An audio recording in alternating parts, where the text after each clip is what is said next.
yeah, yeah, yeah, yeah, yeah, yeah, yeah, yeah. Shake it, but get pointing out all the lies. Putting the scripture right in your eye. The Bible guy, he reads Hebrew and Greek and shows you that your book's not unique. The Bible guy, he turns through the pages until every Christian rages. The Bible guy, watch one time and you're hooked. Now let's watch why the Christians get cooked. The Bible guy. Yeah, so we're early today. And it was an accident. I was setting up the live stream for the day, and I know what I set it for 3 p.m. But what ended up happening was I clicked on the next button one too many times and accidentally set the live for 1:10, and I was like, well, I don't know how to change it, and people are gonna be wondering where the hell I am. So here we are. Or just early, I guess, today. I literally just got out of the shower. Literally just got out of the shower. Look how long my hair is already, guys. Isn't that crazy? Like a month ago, I was like bald, and now I got like all this hair. I sit every night and I grow it. Dalton's facial hair is looking great. Is it? I haven't shaved in a couple days. I think I'm looking a bit mangly, to be honest, but it is what it is. So everyone, make sure you are tapping that screen. Share the live with those you love, with those you hate, with your friends and with your enemies. Let's get the word out there so we can have some interesting conversations about any of the topics on the board. Where did I put that soundboard at? There it's at. All right, fantastic. Howdy, everyone. Good to see you all here. Hi, Ashley. Hi, No More Bullshit. Hello, Thistle Honey. Hello, Velvet Worm. Alaska Snow Jay, good to see you here. Atheist. And 1020 Carrie, good to see you here. Dylan, Biscuit Boy. Hi to everyone. Don't forget the Philbro rules. I will not. I will never forget the Philbro rules. The intro is fire. Thank you. Hello, Lou, lovely Lou. Good to see you here. Let's get this roast started. Hey, if you're a Christian out there and you'd like to come up and give me an answer for any of the missed YouTube, bud, for any of the I gotta make sure I got all. No, I forgot to put this back down. There we go. 7 points on the board now. There we go. And how much you guys want to bet Christians are going to run 6 and 7 and ignore 1 through 5? We'll see. Depending, I think my standard practice is I'll keep all 7 up on the board until we start getting too much of 6 and 7, and then I'll just like cut it down to 5 in order to, make Christians actually talk about the Bible. At the Elliott argument, request up, they said. He never will. They never will. Is their name Elliott? Because if so, that's super fucking cringe. Evening, no. Evening? It's afternoon for me.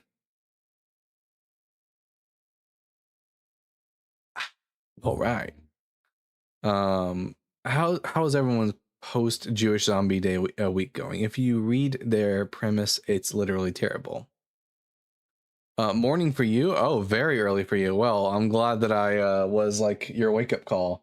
What is the Elliott argument? I wonder if I can find it online. Since Elliott argument doesn't want to come up, I guess we'll just critique. Elliott argument claims to have converted 20,000 atheists. Oh, so they're a liar. Okay, that's fantastic. The Elliott argument. Let's see. Premise 1. It's so blurry. How do I open link in new tab? Oh, the link is to their TikTok channel, of course. Pause it. All right. The Elliott argument. Premise 1. A position which leaves you with only... Wait, there's a 2 next to it. Oh, 2, okay. A position which leaves you with only 2 incorrect options cannot be correct. Atheism is a position which leaves you with only 2 incorrect options. Wait, no, that's gotta be demonstrated. What? Begging the question much? See, a conclusion: atheism cannot be correct. Conclusion 2: since atheism cannot be correct, God exists. Holy shit, that's a bad argument. It's literally it's literally begging the question, assuming the conclusion and your premises. What dog shit. Man, that's wild. Sorry, Elliott, you're gonna have to demonstrate that premise number 2 is correct. I disagree. That's so funny. 1.91 a liter of gas here today for us in Europe. Don't you mean petrol? Or like, what part of Europe do you live in, Atheist? Your fan is loud? Oh, it's my is it really that loud? Can y'all hear the vent going off in the background? Everyone let me know. $3.99 in Texas. Well, here's the thing. I haven't driven in my car in in 5 months. I haven't driven my car in 5 months, so I don't know what the gas prices are. I'm adopting your lingo, bro. I learned that you guys call it gas. We call it petrol. Yeah. Listen, I think that the calling it petrol is makes much more sense, because calling it gas while it is also a liquid does seem kind of silly, doesn't it? Lou says same. You're homebound. I'm just homebound is the problem, is that I'm like saving up right now, not only for the apartment, but to get new rims for my car so that I can actually drive it places. Oh, we got some super chats already, so I guess we'll read some super chats and hopefully we'll get some Christians who want to come up and talk with us. Let's see. At Biscuit Boy with the $5. What are your thoughts on Black Israelites? Sorry if that's offensive. It's not. I feel that they at least follow what the Bible is actually saying. Still wrong, obviously. I think that the Black Hebrew Israelite movement, or BHI, is like a terrorist organization, and they're extremely dangerous and they're very violent. And also they're some of the worst interpreters of the Bible. Like, they have a really they also, it's hilarious that they make up their own Hebrew, that they just make up their own language as well. You know, it's really silly. So they're silly and dangerous, and that's a bad combination. Silly and dangerous, like Sheo Gorath, but not entertaining. And then At Orin Tax with the $1.99. Elliott equals no argument formalized. LOL house show. At Strat for Peg. hell yeah. Yeah, it's basically just a huge not argument, isn't it? I think we all realize that. It's really quite shit, I think. The Elliott argument. I was gonna make a joke, but never mind. Let's see. I hate how they roll up on indigenous powwows and get nasty with the actual people who are native. Ooh. All right, we got Pope. There's a Pope on the road. It's a Smosh reference for anyone who knows. Pope, I'm gonna ask you 3 preliminary questions, and then we'll get to the conversation. Question number 1: are you at least 18 years old? Yeah. Question number 2: what pronouns do you go by? He, him. And question number 3: are you a Christian? Yeah. All right. Which one of the 7 questions on the board do you think you have an answer for? You have a Philbro timer, right? Yeah, I do. Are you a Philbro? You're gonna want to turn that on, because I've spoken to you and you dropped me from the panel like a coward. So go ahead and turn that back on. Just be clear, you're a Philbro? Yeah. Just to be clear, did you hear what I said? Yeah, sure. I'll bring up the Philbro timer. Sure. So the Philbro timer, just a reminder for everyone who's watching right now, the Philbro timer is the rule book that Philbros must adhere to if they want to have a conversation with me, and the rules are quite simple. Number 1, you must talk at a measured pace, because I know that talking fast is a good rhetorical weapon in order to overload your opposition. If you use technical jargon, that jargon must be explained, and number 3 is related to it. Explain it to me like I'm your grandmother, because I'm not the philosophy guy. Number 4, your goal in this debate must be to persuade me, not to win a debate. Like, if you're just here to get a W, fuck off. And you have 5 minutes. Do you agree to the rules? I submit to the rules. Yeah. All right. So we're gonna start now. Which one of the 7 arguments would you like to give you the answer I for? think it was number 6. Number 6 is God. Okay, is God good? Yes. All right. Why should I think God is good? Because he is the setter and the standard for what good is, because it's his attribute. How do you know that? Our theology espouses that. Okay. Why should I believe your theology? Well, if you're a moral subjectivist, basically good is just preferential, right? So it's just preference based. So if God, what's your preference? Well, I'm saying that if God says something is good, therefore it's good in your worldview. So therefore you would agree that he's good. No, not in my worldview, because you haven't asked what my preference is. Well, the thing is that there's no standard. So are you the standard for good? Like I'm trying to figure that out. Yeah. So I can convince you. Oh, you're the standard for good? Yeah, sure. So if you say something is good, therefore it's good. Yeah, so long as it like aligns with my goal. Okay, like, so like good is a shorthand term. Good just means that something is beneficial towards a particular goal. So like something is good. Like for example, what's your goal? Yeah, so my goal in this conversation is to show you how reducing morality to pure subjectivity. No, I mean reduces to absurdity. No, I mean, what is your goal in regards to morality? Yeah, I mean, my goal in regards to morality is I'm a moral objectivist, so I don't hold to the same definition in terms of what you describe. Can you prove that objective morals exist without? And just to be clear, can you do it without like just saying you don't like subjective morals or the consequences of them being real?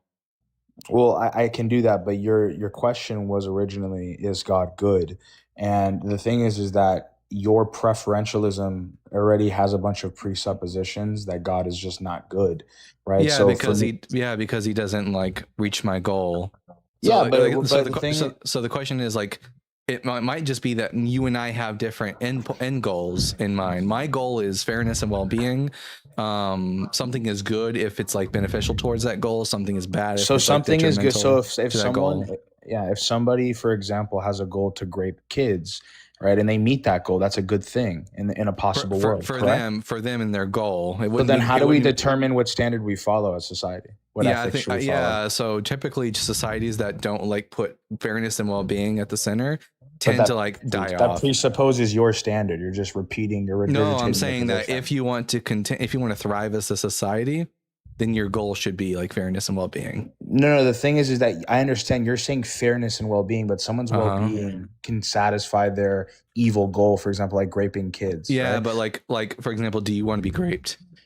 Me personally, absolutely not. I don't think anyone wants to be raped. Yeah, I agree. No one wants to be raped. So like, sure, but that's not answering the question. So the best method for avoiding getting raped is to establish a society where we have laws against rape. If someone has a goal to want to grape people, right? Yeah, we'll just put them in a room. They ought to satisfy their goal, correct? Yeah, we'll just put them in a room then. So let me ask you this, right? Is it absolutely wrong to grape a kid?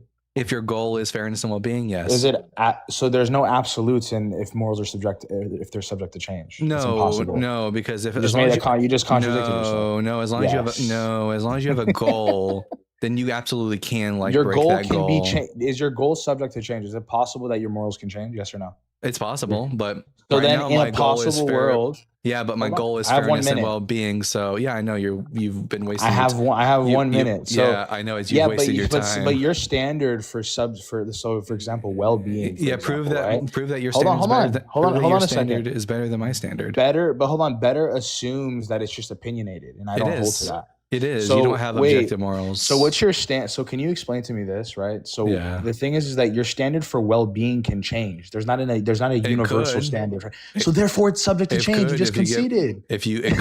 No, I haven't conceded nothing. Yeah, you did. What do you think? Wait, what do you think I've conceded? So the thing is that I just asked you. Wait, no. What do you think?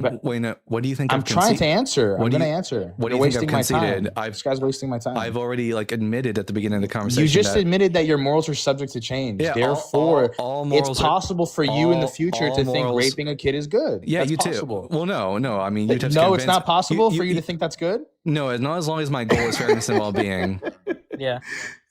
I bet there's a situation in which you would be okay with kids getting raped as a Christian. You agree with the Bible? Yeah, that is true. Oh, he ran away. Yeah, he ran. All I heard was someone crying because they didn't like subjective morals. That's all I heard. I didn't hear somebody who actually had any evidence for objective morals. I just heard somebody who didn't like subjective, so they cried about it. Yeah. See, they can't. That's the thing about Phil Bros. Like, you guys see it. No, you didn't get dropped. I didn't drop you, Pope. You're a liar.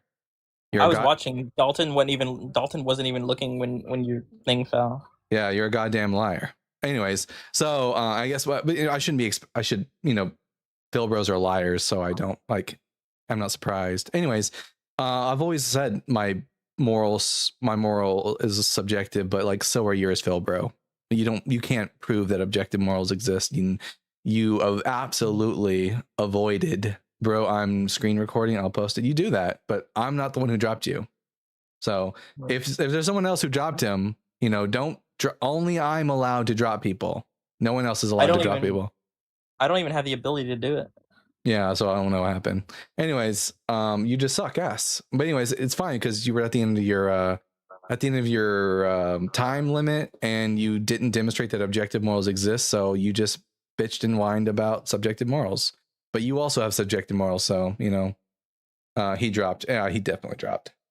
I was streaming, but I had audio issues, so I had to go. But then I saw you were streaming. I was like, okay, that's good. I can just come join you for a bit. Yeah. All right. Happy accident. Yeah. All right. Hopefully the next guest won't be such a wine bag, and will actually give arguments for their position instead of just talking about how uncomfortable subjective morals make them feel. Anyways, what did I tell you guys? They always go for 6 and 7 because they don't want to talk about the Bible. Anyways, we got here Jay. Hey, dude. How you doing? I remember you. You're friendly. You're over 18. You go by he, him. What brings you up, bud? I just wanted to see what y'all was up to, and I noticed that you guys are talking about morality. I wanted to bring up this kind of stance that I have for morality and see y'all's opinions on it. So for me, morals are opinion based. There's nothing that is really true to them. Like, we can hold our own standards. I can think we can all agree that touching a child is morally wrong, while some others want it. I think it's completely opinion based. What do you guys think of that? Yeah, it all depends on what is your goal. So my goal, and the goal of many humans, I would say the majority of humans, is that our goal is fairness and well-being. So once we agree on the goal, then we can make objective statements about whether or not something is good or bad based on whether or not it's conducive or non-conducive to reaching the goal. So once we agree that that well-being and fairness is the goal that we want to strive towards, then we can say objectively that raping a kid is bad. Once we settle, it's like once we settle the rules of chess, we can objectively make decisions on what are good, are actually moves and which are not actually moves. I can, I mean, in a way, in the way that you kind of made it sound with that last part, it does kind of sound shitty, but I know it's the truth. That really is how it is. But have y'all ran into any ignorant motherfuckers? Because I was on another live, and every time I was on another. Yeah, I was on another live, and oh my God, there's these two people. They kept on going on about how they have a relationship with God. They don't believe in any religion, but they have a relationship with God. But is it consensual? Yeah. It was confusing me because when they brought up God, they would refer to the Bible and then say that they don't have any religion, and oh my God. Well, that was stressing me out. Sometime in the 20th century, Christians began to especially evangelical Christians began to utilize this a rhetorical tool of saying it's a religion. It's a relationship, not a religion, because they realized that people don't like religion. So they thought that if they started presenting Christianity not as a religion, but as a relationship, it would make Christianity more enticing. But at the end of the day, Christianity and what Christians follow to is objectively, it is a religion. So don't ever let them just try to pretend it's not. It's, and also the idea. Also, real quick, the idea that it's either religion or relationship is not those are not exclusive propositions. What's the word I'm looking for? Not exclusive. Those mutually exclusive propositions. Something can be both religion and relationship, which is when I was a Christian, I acknowledged that Christianity was a religion, but that I had a relationship with Jesus, although no one actually has a relationship with Jesus because he's dead. Oh yeah, there's two things. First, I just got some new headphones. Do I sound fine to y'all? Like, do I? Yeah. It does actually sound better, yeah. Yeah. Okay. Yeah, I've been using my phone. I just got these like yesterday or the other day.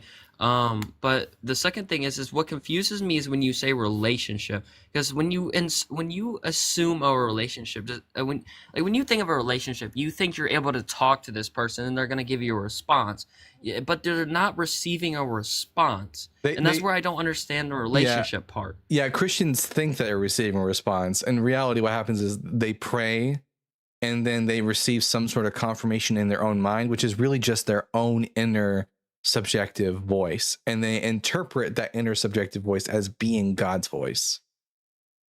Yeah, I just don't get it, man. I don't get it. Yeah, it's a lot of there's a whole field called the cognitive science of religion that goes into sort of explaining the ins and outs of like religious thought processes like this. Oh yeah, this just came back to me. So you guys know what NDEs are, right? Near death. Yeah. Okay, so if I'm not mistaken, because this one Christian that I was debating, he brought those up and he explained how some people have these visions of Jesus and this whole 9 yards. And when I tried to explain to him that what happens during an NDE is your brain releases chemicals into your brain. So what they're seeing is what their brain is showing them. It's not some external force. It's not a unnatural phenomenon. We can explain it. Yeah, am I wrong? You're not wrong, but I would just suggest in these conversations that you just steer them away from talking, because near-death experiences are personal experiences and cannot be like demonstrated to, like, you can't demonstrate anything about them. There's no veracity and no proof or anything that mentioned in them. So like, someone said, "You all carnal, not spiritual." I'm so carnal, but oh god, I fucking love carnitas. Anyways, what was I gonna say? Oh yeah, I would just steer them away from talking about near-death experiences because they're personal and they can't serve as evidence for anyone else other than the person who experiences them. Well, the reason they brought it up is because this happens to a lot of people, but it's like nobody actually knows what is happening during an NDE. And you know what? And you know what's would be more? It would be more impressive than a near-death experience, a TDE, a true death experience. If someone could come back from brain death and then speak about experiences, that would be actually impressive. But sadly, no one has ever come back from brain death. But I got another guest waiting in the box. I'll drop down for you. Yeah. Have a good day, Jay. All right. Have a great day. Thank you. All right. Joe Feces. Joe Feces, I'm going to ask you, Joe, 3 preliminary questions, and then we'll get to the conversation. Are you at least 18? Yeah. Question number 2, what pronouns do you go by? He, him. And then question number 3, are you a theist or some kind? No, I was tapping. I didn't even come up, actually. But I have a suggestion now that you did bring me up. Yeah. You should get a sticker that says, "I'm not carnal, I'm carnita." But you could drop me in. I'm carnita and bonita, 100%. But thank you for coming up, Joe. Yeah, no problem. Love the show, bro. Thanks, Joe. Near-death experiences, religious experiences, not real. I agree. Yep. Isn't Joe friendly? Yes, they are. Do you feel carnita? I feel muy carnita. No one gonna say anything about the last name. Yes, I just sort of ignore. If someone has a really weird name, I kind of just learn to ignore it. There are some people that Justin won't even let up on his live when he sees their name. He saw this one kid, he had like a period joke in his name or something, and he's like, "I'm not letting you up." There's no way. Oh my goodness, my ear. Oh, Preston. You're killing us, man. Sorry. And he was like, "There's no way that a mature person has the name that you have, so I'm not letting you up." Yeah. Preston, it looks like you had like a little bit of maybe it's fixed now. Preston, I've got 2 Prestons that I know. Are you the the theist Preston or the atheist Preston? Is the echo gone now? Yeah, it's gone. Okay. No, I'm an atheist, but I was wondering if I could ask a Yeah. question right Yeah, now. Is that yeah. okay? Yeah, but Okay. welcome back to the show. Yeah, so the tomb, so right, isn't it claimed that, like, isn't the only kind of claim that they might have that Jesus had a tomb instead of a mass grave, like, this one Jewish guy that's roughly referenced, like this priest or something? Oh, not a priest, but the member. So the Gospel of Mark introduces to the Jesus mythos a tomb, and someone said, "Are you wearing lipstick?" Yes, your mother's lipstick. Anyways, what was I going to say? Oh yeah, the Gospel of Mark introduces a tomb to the Jesus mythos, and that tomb is provided in the myth by an individual named Joseph of Arimathea, who, according to the text, is a member of the Sanhedrin. So the Sanhedrin was not comprised only of Dalton's lips are just naturally gorgeous. No, right now my lips are extremely chapped right now, but I appreciate that. Anyways, what was I going to say? Oh yeah, member of the Sanhedrin, which was like a Jewish court, and that could have been made up of many different groups, like Pharisees and Sadducees. Oh, okay. So there's, like, not really any good reason to believe Jesus just wasn't put in a mass grave like all the other crucified people.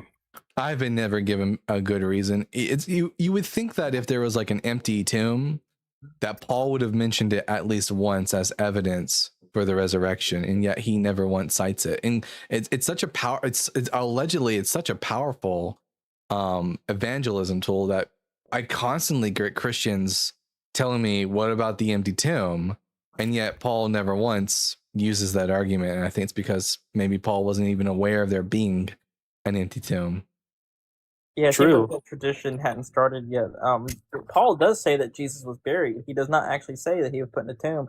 Now, people sometimes interpret buried as being a tomb, but he doesn't say that. He just says that he was buried, and he never mentions an empty tomb. It's almost like the tradition of the empty tomb hadn't started yet. It's only until the Gospels that we're finally told that yeah, Jesus was put in a tomb, and then the tomb was empty. Like, this is just a story they're telling. Yeah, in fact, I mean, it could just as likely be that he's buried in a pit. But I think the best argument for a tomb for Jesus also happens to be an argument which is really not good for Christians, and that's the Talpiot tomb, which was a tomb discovered in Jerusalem that had an ossuary in it. And the ossuary, which is for anyone who doesn't know, an ossuary is a bone box. Jewish people will bury their dead, and then a year later, after they decompose, they'll take their bones and they'll put them in a bone box.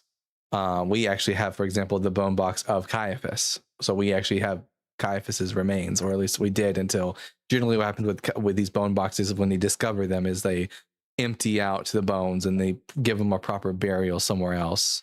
We found a bone box with the name Yeshua bar Yehoseph, which is Aramaic for Jesus, son of Joseph. So if it turns out that this is in fact the Jesus of the Gospels, then it would be evidence that Jesus had a tomb, but it would also be evidence that Jesus is definitely still dead. That is I interesting. remember this one. I think they discovered in like 2001 or 2002. I saw like a little documentary on it. It was really interesting. It's just direct evidence that if this really was the Jesus in the Bible, he is dead. He's bones now. Yeah, and we know where his bones are. The Talpiot tomb also included a variety of other bone boxes for people like a man named Yose, which if you read the Gospels, one of Jesus' brothers' names is Yose. There's a Maria in there, which is a form of Miriam or Mary. There's also a Mariamne, which is one of the names given to Mary Magdalene by early Christians. And then there's a Yehuda bar Yeshua, a Judah son of Jesus, which would suggest that whoever this Jesus fellow was that was buried in this tomb also had a kid, maybe with one of the two women in the tomb, either the Maria or the Mariamne. Cool. Well, thanks for answering my question. I'm going to step down now. All right. Have a good day, Joseph. I mean, Preston. You too. Someone said you didn't do any research as you were literally explaining this tomb that they found, which demonstrates you did a lot of evidence. You did a lot of research into it. Right? Who said that? Randy. Oh, it's good to have questions, but real people do research and you did not. Randy, if you think you have good research for like the resurrection, you're more than welcome to come up and defend it. Otherwise, like don't yap when you don't know what you're talking about. Bud? Maybe Randy's stream is behind and he's about to say, "Oh shit," when he sees you start finally explaining the tomb. He's going, "Oh no, he did the research. I just made a mistake." The unamazing Randy. But is there any good archaeological evidence for what, Saint Brianna? I know exactly what I'm talking about. You proved to me the resurrection never happened. You proved to me that the resurrection never happened. So why are you saying I didn't do my research? Some place bury a body with no coffin, then a year later dig the body up and put bones in the box. Yeah, that's the process of like an ossuary. A documentary I watched said that they most likely left Jesus in the tomb for a while, and that way his body would rot, and then they finally like took his bones out or something like that. Yeah, that would be one. And by the way, this wouldn't be a problem for early Christians. I'll explain why in just a second. And at JamNick06 with a $1.99. Some money towards spinning around. Well, I appreciate that, but I probably won't be getting spinning ribs. I don't like super fancy stuff like that. Even if I was a millionaire tomorrow, I probably wouldn't get spinning rims because I just think it's a bit cringy. What is this? I saw the recent time I saw spinning rims was on the movie Are We There Yet with Ice Cube, and he had spinning ribs in it, and that made me chuckle. I was like, that is so early 2000s coded. Spinning rims aren't fancy, they're silly. I had fancy rims, and you know what? I fucking hate them. When I bought my current vehicle off of my grandfather, he had these very expensive rims that were very wide, and so the tires were very like thin, and I could never tell when the thing was fucking flat, and as a result I had to change so many tires. I hated them, and as soon as I could, I replaced the back two with thicker rims, and now I need to do the thing with the front ones because they're flat and I haven't been able to drive as a result because the rims are so bent the hell up because of where I live. Anyways, that's a bunch of bullshit. I don't want to bother you guys. I'm talking about. Anyways, everyone, make sure you are tapping that screen. If you're a Christian, I'm just tell you something. I'm not convinced that Jesus was the Messiah or the Son of God. I don't think the Bible's true. I'm not convinced that Jesus resurrected from the dead. I don't think there's any good reason for me to be a Christian. I don't think there's any fulfilled prophecies, and I'm not convinced that God is good or that there's justice in Christianity. If you think you might have a good argument for any of these positions, you are more than welcome to call in and give your arguments. I have a hubcap fall off while driving and it rolled now next down the street. It's funny. My truck has big tires. It's like bumper bowling and no bent wheels. Yeah, that must be nice. Make sure you're tapping that screen like Jonathan wanted to tap King David, but not this Jonathan. This Jonathan would never. King David was not a good person. St. Bruno says, have you seen the documentary Hail Satan ? I have. In fact, I own it. I've seen it. For anyone who doesn't know, Hail Satan ? is a documentary about like the Satanic Temple. It's pretty good. It's a pretty good documentary if you want to learn more about the organization and what they're actually all about, as opposed to the conspiracy theories that you'll hear from Christians online. Also, there's a book that's, if you're more of a reader and less of a documentary buff, there's a book called Speak of the Devil by Joseph Laycock, and he's not a member of the TST, but he did investigation on them and to find out what they believed. So it's a good outsider looking in perspective. So it's not written by a member.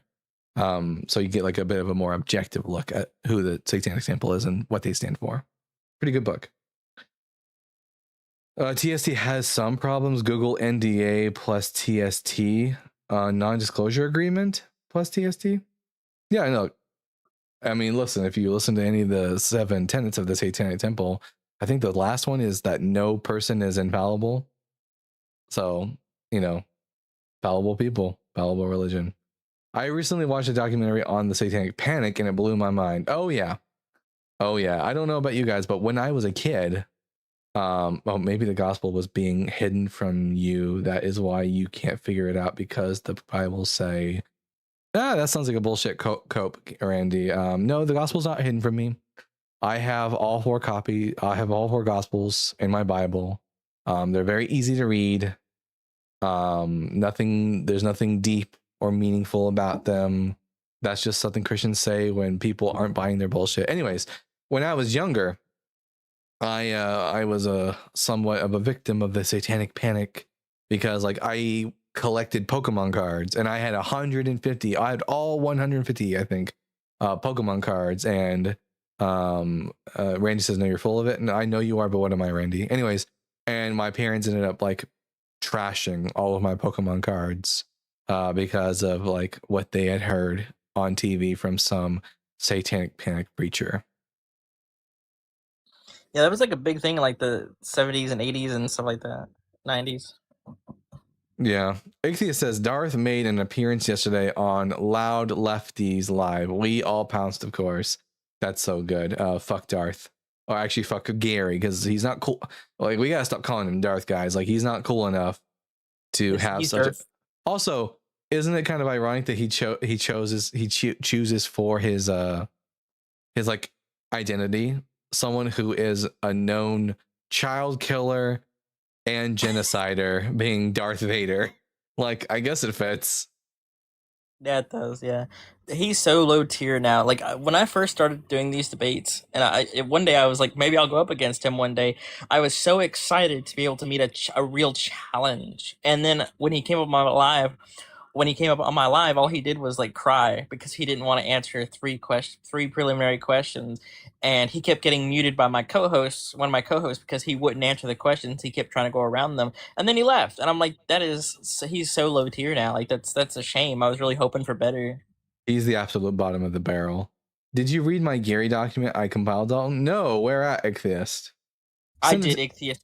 Yeah, it's a good one, Dalton. It's a good one. Yeah, talks about it's exposing Gary. All his tactics. All his tactics.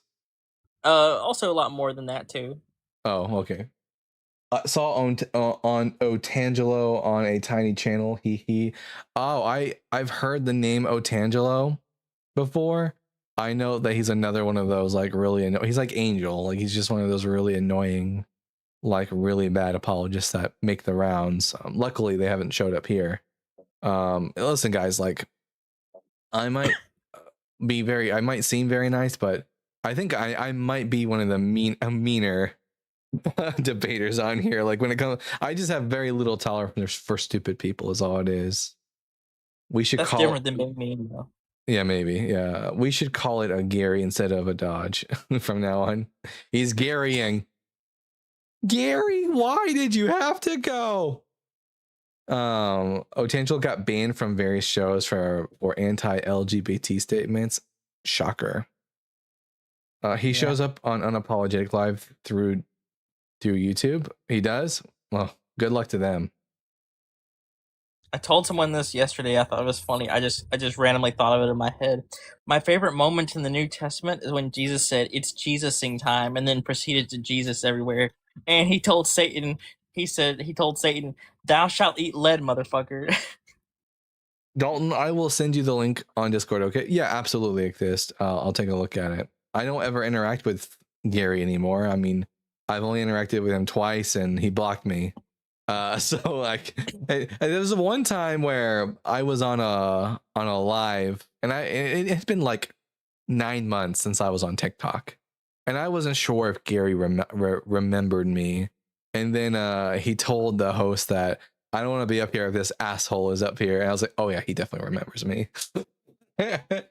He's calling me an asshole. Yeah, he definitely remembers me. He refused to debate Justin because Justin called him Dearth. He called him Dearth.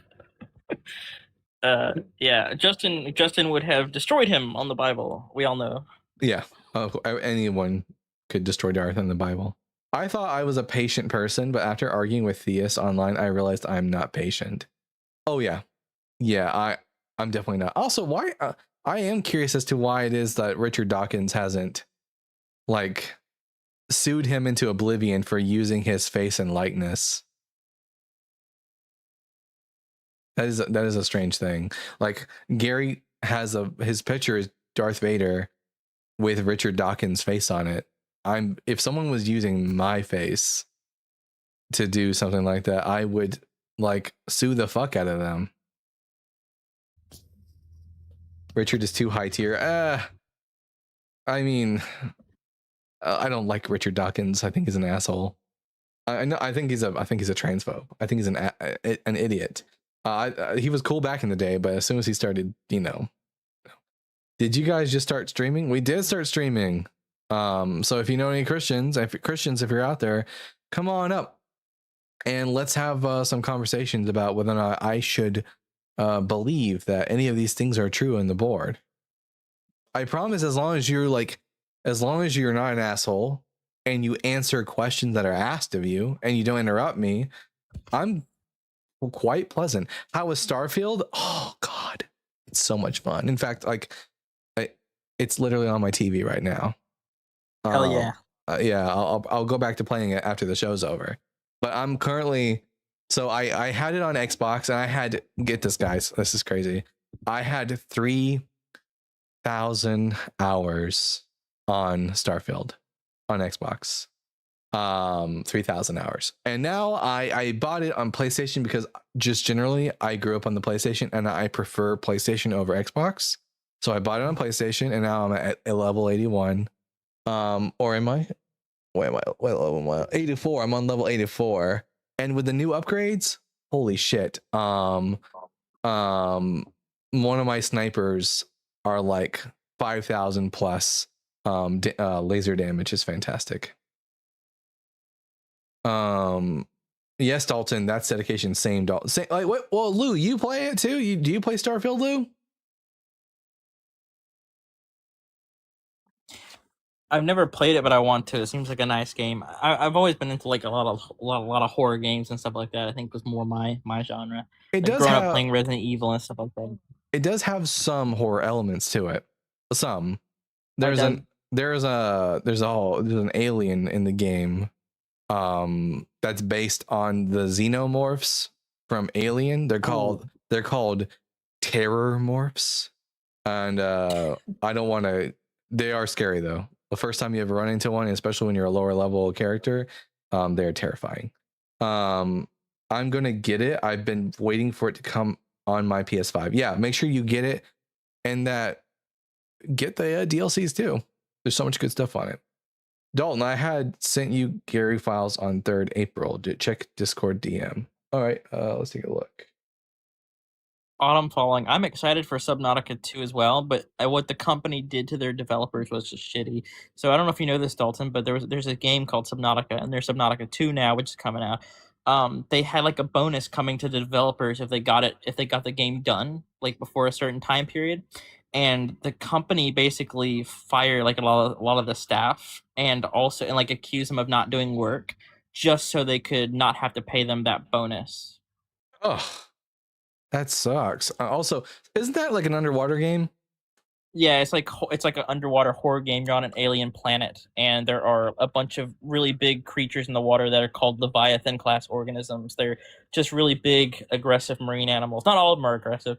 The reefback Leviathans are very gentle. I have extreme thalassophobia.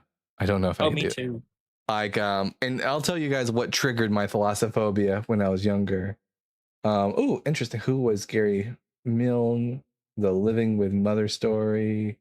I like the beach, but I don't think I'd do well in the middle of the ocean.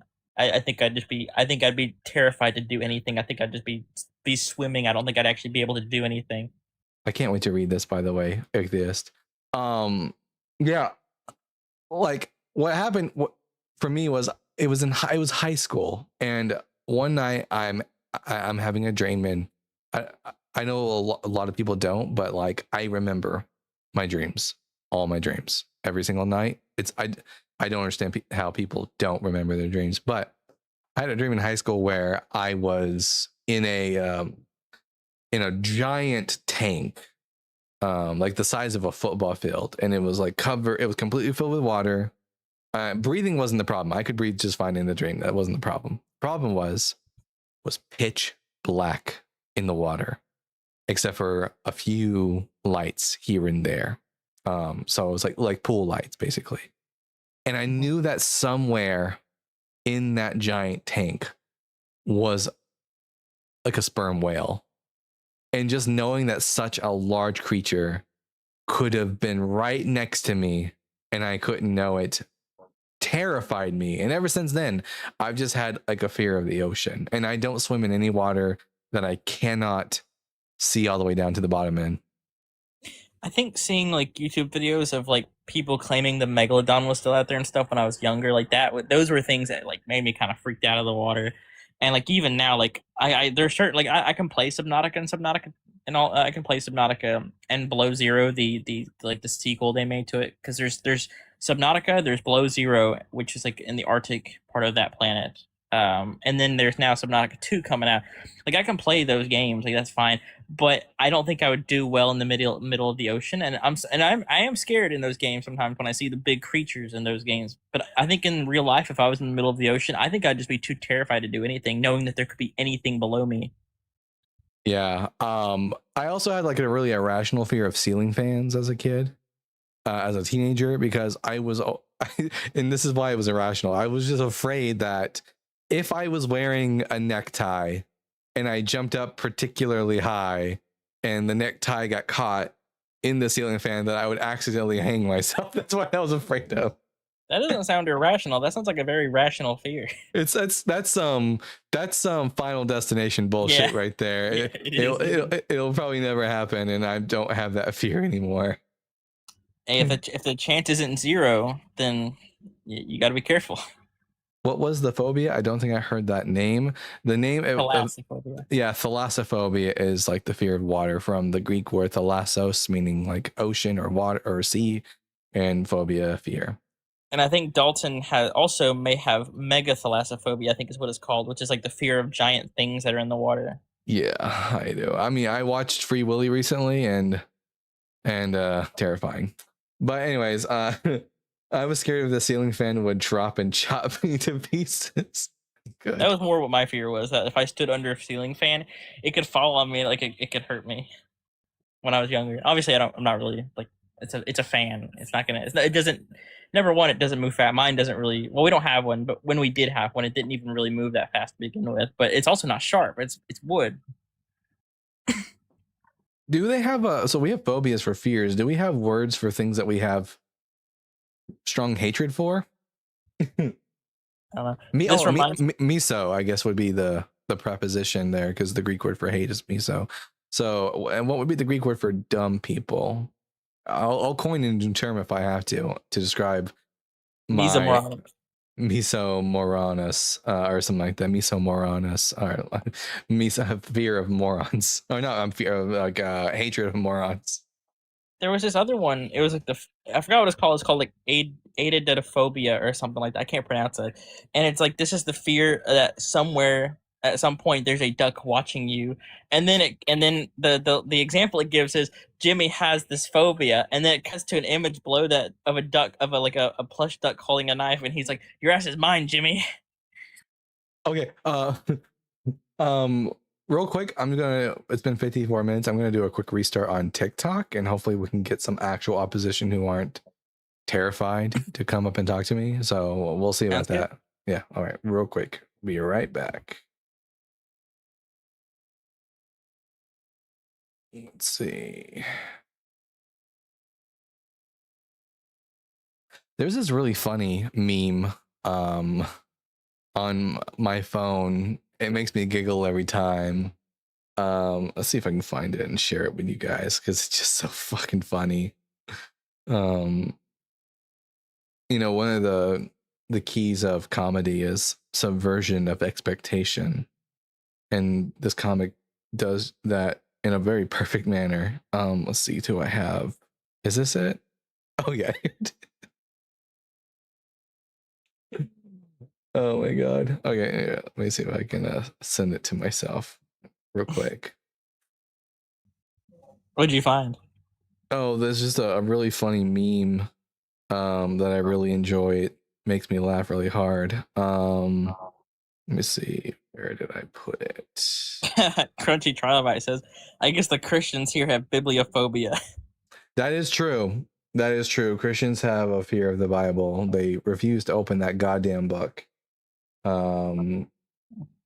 Which, to be fair, like well, no, because like when I was a Christian, I wasn't afraid of reading the Bible, and that's why I don't believe in the Bible.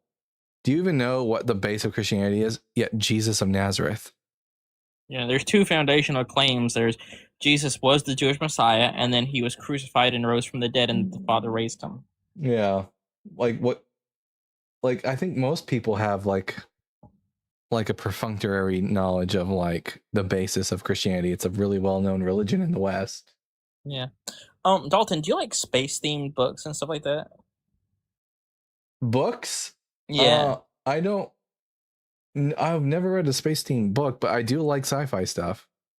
You might like the Prox transmissions. I haven't actually read it myself. I'm about to get it soon, but it's based on a band I like. So there's this band, it's called Starset, and like the lore of their first music album is that in like 2013 or 2012, I forget, a scientist found a message in space coming from the future, and this message is actually from a person who sent a transmission back in time to warn people of humanity's fate if they didn't change courses. And there's a book about it which talks about it as well. And it come like the Prox is from the planet Prox. In the story, there's a planet that it's like tidally locked; it never rotates. So one Prox, side is on fire, one how- side is frozen. How's that spelled? Prax or Prox? Prox, Prox, the Prox Okay. transmissions. And like it's like that the planet Prox doesn't rotate or anything, so one side is burning, one side is frozen. The middle could support life if you were in like a suit or something like that. And like this planet was like it was an escape route basically for the rich people on Earth if they ever needed it. And at one point, like one of the protagonists in the book goes to this planet, and that's when he sends the message back. The message comes from 2047. Randy says you have got to settle the question: did Jesus raise from the dead? Is the resurrection true? No, he's dead. Very dead. All right. We got a book in my life. We got our next guest here. We have here Mythic Realist. Mythic Realist, I'm going to ask you 3 preliminary questions, and then we'll get to the conversation. Question number 1, are you at least 18 years old? Yeah. And question number 2, what pronouns do you go by? He, him. And are you a theist? Yeah. All right. What kind of theist are you? Christian. All right. I'm Dalton, the Bible guy, Mythic Realist. Which one of the 7 questions on the board do you think you might be able to give me a good answer for?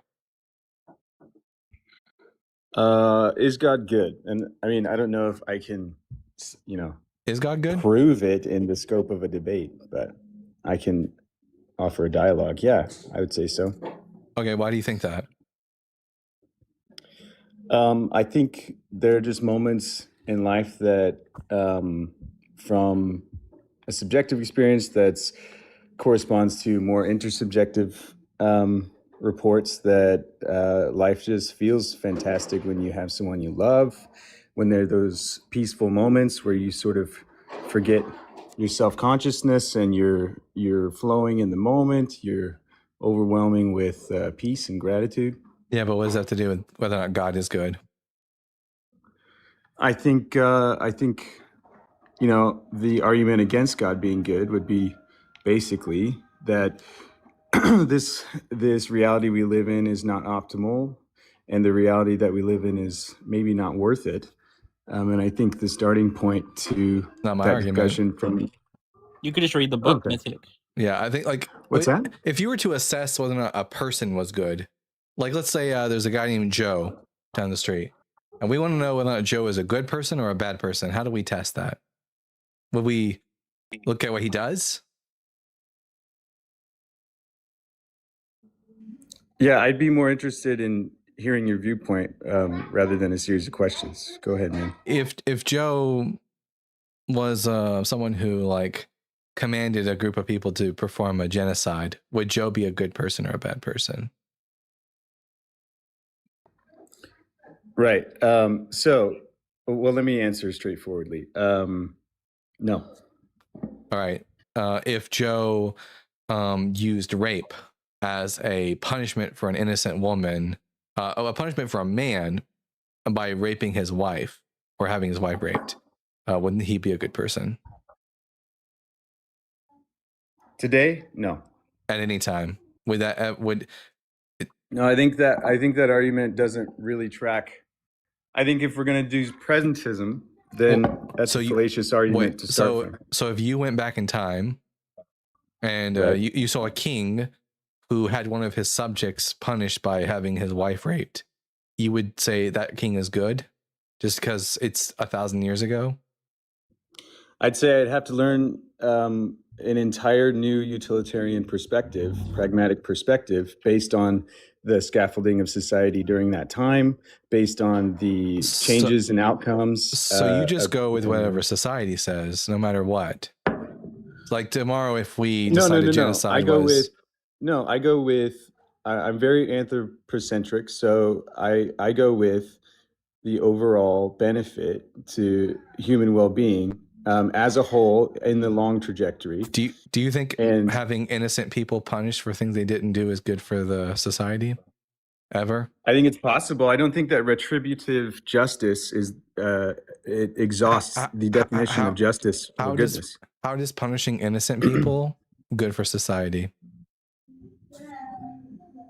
I think. I mean, we're saying could it be? We're not saying how that I have the whole situation lined up. How could punishing innocent people for things they didn't do be good for society? Sounds like under that society, if more people benefit, if people benefit more intensely or more people benefit, it's about a net calculation of human flourishing. Adolf Hitler made the argument that his society would be better off if they just wiped out all of the Jews.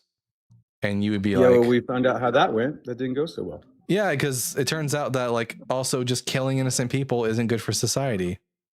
Yeah, exactly. So he calculated wrong. So there's never a time when punishing an innocent woman by having her raped is ever good. I mean, that sounds like a reasonable conclusion to make. But I just don't think that us pretending we know everything do you think an all-knowing God would know whether or not it's good to have an innocent woman raped? Yeah. Does God ever have an innocent woman raped?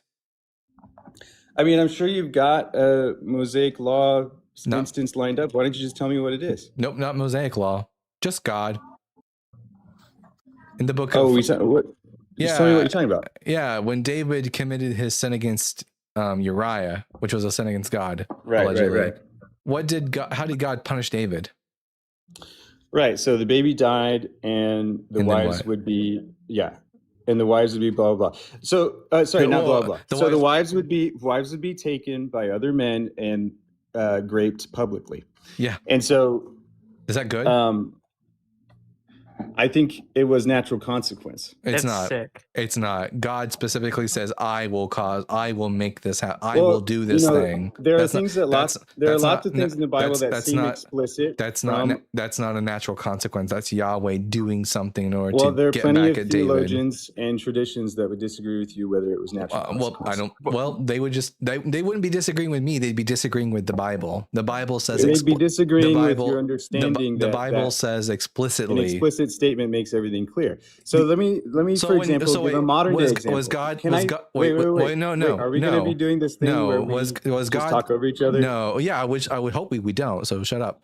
Was God lying? Was God lying when he said, I will do this thing? I will do this thing. I think you need to understand what God is. And if God is the overarching pattern of reality, then natural consequence and God's, well, I guess we'd have to have an entire discussion about that. But where's that in the book? That God is the overarching pattern of reality. Where's that in the book? John 1 doesn't. John 1:1 doesn't say that. It just says that God created the universe, not that he himself is the pattern. Yeah. Like he's the blueprint. It doesn't say that. And it doesn't say Yeah, that that's- Jesus is God either, but that's another point. It says he's the logos, but that's Right, another that's a whole different discussion. We will have to decide what the scope of this discussion is. But I mean, you guys aren't working with Christian tradition or No, we're like working what with Oh the- tradition. yeah. So- Oh yeah. We don't care about tradition. Oh, on this Okay, channel. so I think on that's this channel, it's data over dogma. If you want us to like believe in your tradition, you need to substantiate that tradition in light of what the Bible actually says. Otherwise, well, you that's know. a very evangelical approach. I think that there's plenty of not. Christians that don't take that approach. I'm not an evangelical.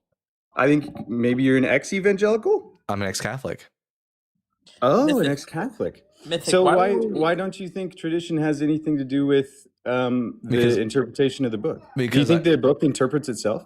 No, I think that what I recognize is that when people become uncomfortable with what the Bible says, they renegotiate with what the Bible Yeah. says in order to make Yeah. it comport with their like preconceived notions or philosophical Well, assumptions. some of those preconceived notions So could be parts of the when- Bible. so and I then don't- the I parts don't- of the Bible. in other words, I don't treat the Bible any differently than I would treat any other work from the ancient Near East. It's not special. It doesn't get special Well, neither privileges. do I. Yes. Well, do you wait when other works describe the gods as, for example, eating and drinking and walking about? What do you Right. think? What do you take I that would to mean? say that that's mythological language, the same as Genesis. what does that even mean? Mythological say that- language just means that the gods are eating and drinking. They have physical forms and they eat. It means that they're trying to get at implicit patterns through a picture, and so they're using analogy in order to describe boring and subtle realities in a way that tags emotionally. So you don't think the Greeks believed that Zeus had a physical body and that he would, for example, turn into a No, swan I think they did, so and that I he think, could have sex with a woman? I think that they thought that they were microcosms of the universe, and they thought that, what is outside reflects, or what's inside reflects what's outside. Their entrails were their extrails, and so These are just words. whenever they describe things on the outside, they understood that reflects a psychological reality. Okay. Yeah, here, just a yes or no. When the Greeks, for example, described Zeus as having a body, did they believe Zeus had a body? Yes. When the Hebrew Bible describes Yahweh as having a body, do the Israelites believe that God had a body? Where I would say yes, but where are you referring to? Yeah, it describes him Like having when he's walking around in the garden? it in describes Genesis? it describes him having white hair, having Yeah. eyes, having Right. a nose, Right. having hands, feet, an ass. So when the Bible describes God as having a body, did the Israelites believe God had a body? Or do you treat the Bible differently than you do other ancient works? I would say that they were using analogy, Why? So but you I would do- say that comes from the context of the intent of the authors. You And I would whoa, say whoa, it doesn't whoa. bother me. What, if what's you the could give me- what's the intent? You don't even know who the authors are. How do you know the intention of the author is to be allegorical when the text never says Well, I've that? read the Bible. I just don't know which one you're referring to. Like let's say the Torah, the five Okay. Genesis, Yeah, yeah. Genesis, Oh, Deuteronomy. well, the Torah is more than that. You're talking the Pentateuch. No, the Pentateuch and the Torah, those are synonymous terms. No, the Torah includes the prophets as well. No, No, it the doesn't. prophets would be the Nevi'im. The Torah, the Nevi'im, and the Ketuvim. I also, besides just practicing Catholicism at one point, I practiced Judaism as a religion too. At one point. Okay, this is So interesting. The Torah is Genesis, Exodus, Leviticus, Numbers, and Deuteronomy. Oh, okay, thank you. Now, when the authors and redactors and editors of the Torah describe God as having a physical form, why should we not assume that their thought patterns were any different than the thought patterns of other writers from that time period writing about I don't their think that gods? they were. I think they lived in that context. So when they describe using God that as having a body, the Bible then is teaching that God has a body. I think that's plausible. Okay. So when the Bible describes God as saying, I will do this thing, and that thing is having David's wife raped, I read the text plainly for what it says, and I would need really good reason to think that I will cause this to happen does not actually mean I will cause this to happen. Yeah, the text is very explicit that God is causing this to happen. Right. There's nothing in the context that would ever make you think, oh well, God isn't really doing this. It's just a natural consequence. God isn't really doing this. No, He literally says, I am doing this. I will do this. I will take your wives and I will give them to your neighbor. For you did this in secret. I will do this before all Israel. God is saying He's doing it. Right. So I think it could be both. I think that implicitly there could be ancient texts could be scratching at something that is compatible with our worldview, something underlying, but they could also have trappings of their own worldview. So which I would need a we good would reason. obviously disagree with. I would need to have a good reason to think that they are meaning anything other than what they're plainly telling us. It's not about what could be, it's about what is. Yeah, well, I think that what is that there are things that we disagree with what the Bible writers thought based on their context, and there are also things that are incredibly deep that could resonate with us, or even teach us something that maybe we've lost. But we're talking about God saying that He will cause David's wives to be raped. Why should we think that that doesn't mean what the text says?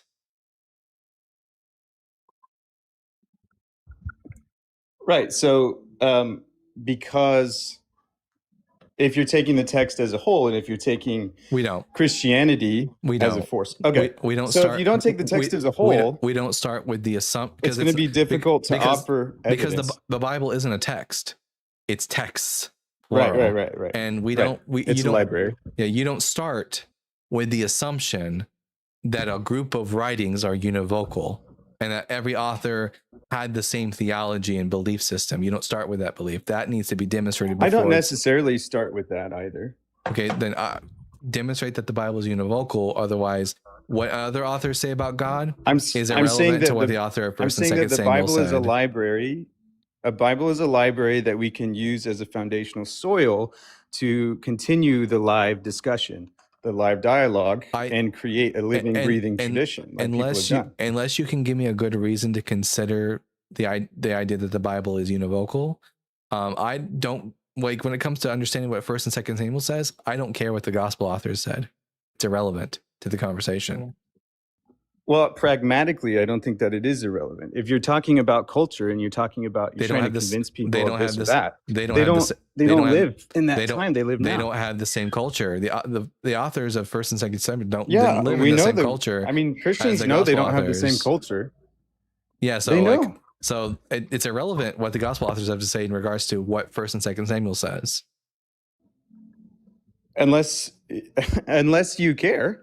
And unless you I care about I care about the truth, and until you can give me a good reason to accept a biblical univocality, it's not even like up for debate. Okay, so so you're not interested in like human well-being overall? No, or you're like less interested in human well-being? What a crazy pivot. No, I think that we foundationally have different goals here. Like you're trying to get to my goal is corresponding to an objective reality, regardless of the pragmatic consequences. My goal is fairness and well-being, but if I want to know whether or not God is good, I'm going to look at the actions that God performs. And when God commands genocide and the raping of innocent women and treats women as second-class citizens and allows for slavery and also like punish people eternally for finite crimes, then and lets guilty people off for nothing, then I'm gonna say he's evil. I have no good reason to think he's good. But present day Christians don't do that or believe that or advocate. Doesn't matter. So I didn't ask whether or not Christians were good people. I asked whether or not the character of God in the Bible is a good character. Right. Okay, so it's sort of a presentism by proxy. So you're like, if God is unchanging, he can't He's have not. different rules for societies. I know, but you're doing an internal critique, maybe. Okay. No, if I'm So- no, I don't stop. Y'all have got to stop using that phrase. Internal. If I'm the only thing I'm internally critiquing is the Bible, and the Bible doesn't agree with itself on whether or not God changes. It sometimes says God does not change, and sometimes says that God does change. Numbers 23:19 and Exodus 32. Yeah. Okay, so you're doing a thing where you want to separate. You think that the Bible in correct interpretation is obvious, and that you have it, and that Christian traditions all over the world. Sometimes it's obvious. Sometimes it Okay. requires a little bit more investigation into the culture, and the Okay, time there's into a the little language nuance of the there. Bible. Especially when Okay. Christian Bibles will sometimes mistranslate the Bible to fit Right. an agenda. Sometimes it requires a little bit more investigation into the original languages in order to deduce out what's actually being said. Yeah, I agree with that. I don't agree that it's obvious in any case exactly what the Bible's getting at. And I think that there are implicit themes that I think that society has benefited from. Sure, but I don't care about that. I think we can do Okay, just see, I we care can- about that. We can do just fine now without the religion, but that's not what we're talking about. The I question think is for not a while, the you're right. question. The question is not whether or not Christianity is useful. The question is Okay. God, the character of God in the Bible, is that character good or not good? Okay, so I can narrow the scope here so that I don't frustrate anybody. So I think that whenever you're looking at the specific scaffolding of society at that time and the culture and what people could understand and do, I think that, and it's really hard Here- not to use. Here, let me help you out. When I say good, I mean that this individual is doing actions that benefit society by promoting fairness and well-being. Does the God of the Bible do that? I think the God of the Bible compromises and plays the long game. Do you think genocide is ever good for what? I don't think that what's described from conquering the promised land is genocide. Well, okay. What is genocide? Genocide is an ethnically motivated sweeping. Not always. Well, okay. Doesn't If have you to get be, rid of doesn't that have to be component, it doesn't have to be ethnically motivated. There could be any reason for it. It doesn't necessarily have to be ethnically motivated. Yeah, it's just. I think it is part of the it's- definition, it's- but we'll it's just the clear that away. It's just an extermination of a people group for any particular reason. Yeah, and I don't think it was an extermination either. It was kill all the men, all the women, all the children, all the infants. Right. So this is another The- example where it seems like something is explicit. is. Let me give you a modern day example of Oregon law. Okay. I live in Oregon, and there's an explicit law with no qualifications that says you cannot discriminate based on age, gender, sexual orientation, all that stuff. And there's no qualification. Just says can't do it. Very explicit. There's another law in Oregon that says if you're under 21, you cannot go into an establishment that sells hard liquor. Those seem to contradict, and both of them seem explicit without Luckily any for us, qualification. luckily for us, 1 Samuel chapter 15 verse 3 isn't by itself. We see later on in the chapter when some individuals are left alive that the prophet Samuel gets pissed off and then has them killed. So we know that what they meant was kill everyone. Right. But we also see texts where it says that they killed everybody. And then later in the chronology, it says that those people still exist. Oh, that's And we have, yeah, that's easy. That's easy to understand. It's because again, the Bible's not univocal, and different authors aren't exactly they're not exactly expert fact checkers. that's convenient for your argument. Well, And- no, it's okay, just like, and then also, again, it's not just convenient. It's because we don't start with the assumption of biblical univocality or biblical inerrancy. It's going to be very hard to have a discussion if we're going to do that. We're going to treat the Bible the same way we treat every other ancient text. If you want me to believe in biblical let's talk about other ancient and biblical texts. inerrancy, then you are going to have to give me an argument for those positions. I don't have biblical inerrancy the way that you're thinking that I do, and Do you believe in biblical univocality? I believe that the authors of the Bible disagreed with each other over things, and I think that weeding out what you would mean by that, or what would be an accurate interpretation of how they interact with each other, is a complex issue. What a great non-answer. Anyways, do you believe that there's like one meta author for the entirety of the Bible? I think that there's an overarching guide. I wouldn't say that there's a guarantee or that everything agrees in minutia. Let me be more explicit. Do you believe that God has inspired the Bible and he is the meta author of the Bible? Yes, but I don't think that guarantees that every human author agrees on everything. So then when a human author just mentions that a whole people group were wiped out, and then they mention, and then another author says that they were around. We still haven't finished that discussion. That's fine, because that's just a contradiction in the Bible, and apparently you don't have any problem with contradictions existing.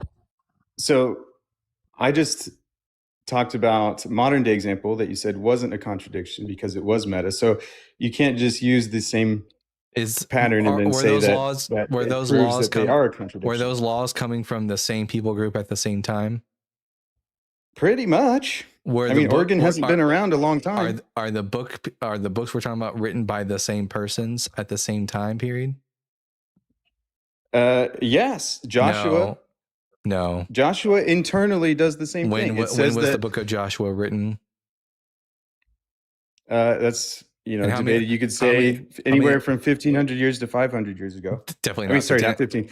I meant 1,500 BC to 500 BC. Definitely not 1500 BCE. I get that. I get that argument. That's fine. Real scholar would hold to that position. Also, how many authors I get that for the book of Joshua? Probably redactors. You're right. Probably you'd have to take like a fountainhead approach if you were going to say. I wouldn't say that one person penned it. So there's always the possibility that we have multiple authors. There's multiple authors of the Oregon law too. Even multiple different traditions that are being pulled together, which is why you might get contradictions in the book of Joshua. All this is a red herring, though. Genocide is never. Genocide is never a good thing. Right, and I don't think that it's describing genocide. Can I go back to the actual explicit claim that you said from the Bible that they killed every man, woman, child, animal?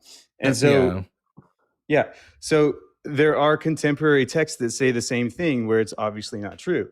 Like Egyptians said they did that to the Jews, which they obviously didn't. And so the argument, there's a book. That's just genocide. In your worldview, that would just be humans boasting. But this is Yahweh. This is what Yahweh commanded. What Yahweh commanded. Maybe the Jewish people. So you're assuming maybe the Jewish people weren't very thorough. But what did Yahweh command? So the command itself is written by a human who's using hyperbole in the command itself. So we actually don't know what Yahweh says ever. I think we can get an overarching idea as time goes on. So no, but anytime we come across like something we don't like that Yahweh says, we can just say, oh, that's just like muddled because Yahweh's a really bad communicator. No. We could say that was actually what was best for the time, but this is not one of those examples. Why is God now able to relate his messages to his prophets without like something fucking up? So that's not my claim. My claim is that the text itself, the intent was hyperbolic. Give me a good reason to think that. What happens after some animals contemporary texts that say the same thing? In 1 Samuel 15, what happens when King Saul doesn't kill everything? What was the prophet's reaction? And God's reaction. Yeah, to you already said this thing. Yeah, what was But the that's reaction? not- What But was the that's not reaction? the genocide that you're talking What about. was the reaction? Oh, I know, Dalton. I know, teacher. I Here. know. Yeah, here. I want the Christian to answer. What was the Right, you prophet's already said reaction? he got mad and went ahead and did it. And did Followed what? through. And killed everyone. Killed everyone. Yeah, everyone. That's because that's what God wanted. He wanted everyone dead. Not hyperbole. He just said, kill them all. In fact, God is telling the prophet, he said that he regrets making Saul the king because Saul did not follow through with the commands he gave him, which was to eliminate everyone. He not only kept some people alive, including the king, but he also kept some of the animals alive when the command was to kill all of the animals and every one of the Amalekites. Yeah, so I was focusing on Joshua. This one's a better example. So where is this? What is this? 1 Samuel chapter 15. Samuel 15. The prophet Samuel tells King Saul that God says to wipe out the Amalekites, and God is very specific. He does not generic. He says, and I quote, now go and attack Amalek and utterly destroy all that they have. Do not spare them, but kill both man and woman, child and infant, ox and sheep, camel and donkey.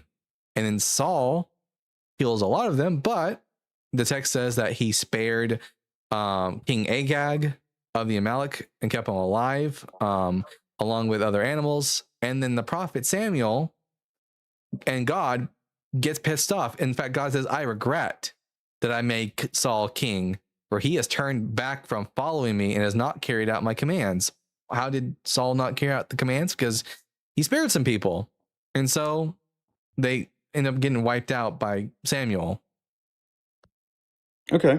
Yeah. So this is a different one than I've focused on, and it'd be good to look more into that. That's a more, that is a stronger argument than Joshua's conquest. And so I'm not prepared for this one. So I'll look into that. But that's, I mean, yeah, that's a tighter argument. If Trump did this today, if a prophet came to Trump and said, God says, I want you to wipe out this people group, and right now Donald Trump has been threatening to do that to the Iranians.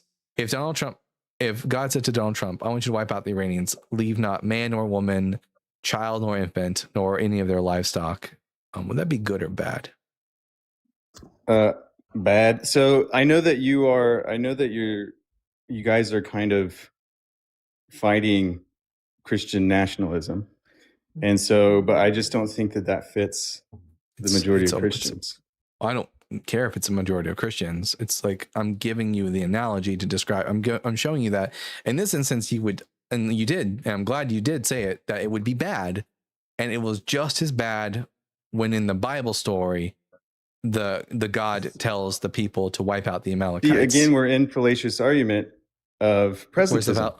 I don't. My present moral system is far superior to that of ancient Bronze Age barbarians. But Yeah, that's because you have the societal scaffolding to do it. Yeah, which is why I can say that the God of the Bible is a jackass and not good. No, it's why you shouldn't base whether he's a jackass on present day stuff. Wouldn't an all-knowing God have better morals than just what the Israelites, or did he just like? Was he too much of a what a good teacher. Was the God of Israel Okay, sorry, too much I'll answer your question. Then was the God of Israel too much of a bitch that he couldn't just tell the Israelites, hey, we're not going to like wipe out people because that's wrong. Instead, it seems like God of Israel just does whatever the people of Israel want. Okay, so if it were wrong, according to what would be best for all of humanity as a net positive, negative, utilitarian thing, I don't care what human-centered thing. Give me an argument. Okay, so I'm human-centered. I care human results. Give me Do an you argument. care about what happens to humans? Give me an argument for when genocide is ever okay. Under what condition is genocide okay? What did the Amalekites do that was so... I'm not arguing that... What did the Amalekites do that was so wrong that they deserve to get utterly wiped out? See, I don't know about the Amalekites. I do know about... I'll tell you what they did. Okay, go ahead. It wasn't what the Amalekites did, it's what their ancestors did. Because their ancestors 400 years prior went to war with the Israelites. God told King Saul to wipe them out. Is it okay to wipe out a group of people for something their ancestors did? Why is God such a jackass? This seems like something some backwater desert god would say, because it's really just a group of barbaric people justifying wanting to wipe out their enemies. Yeah, that's all it is. So the 400 years, that's interesting that it would be a different account, because the 400 years also happened with the conquest of Canaan, right? To where God allowed 400 years for possible repentance or their sins to reach their max. It's completely unrelated. The 400 years was an echo, so it just felt like maybe there's a connection there.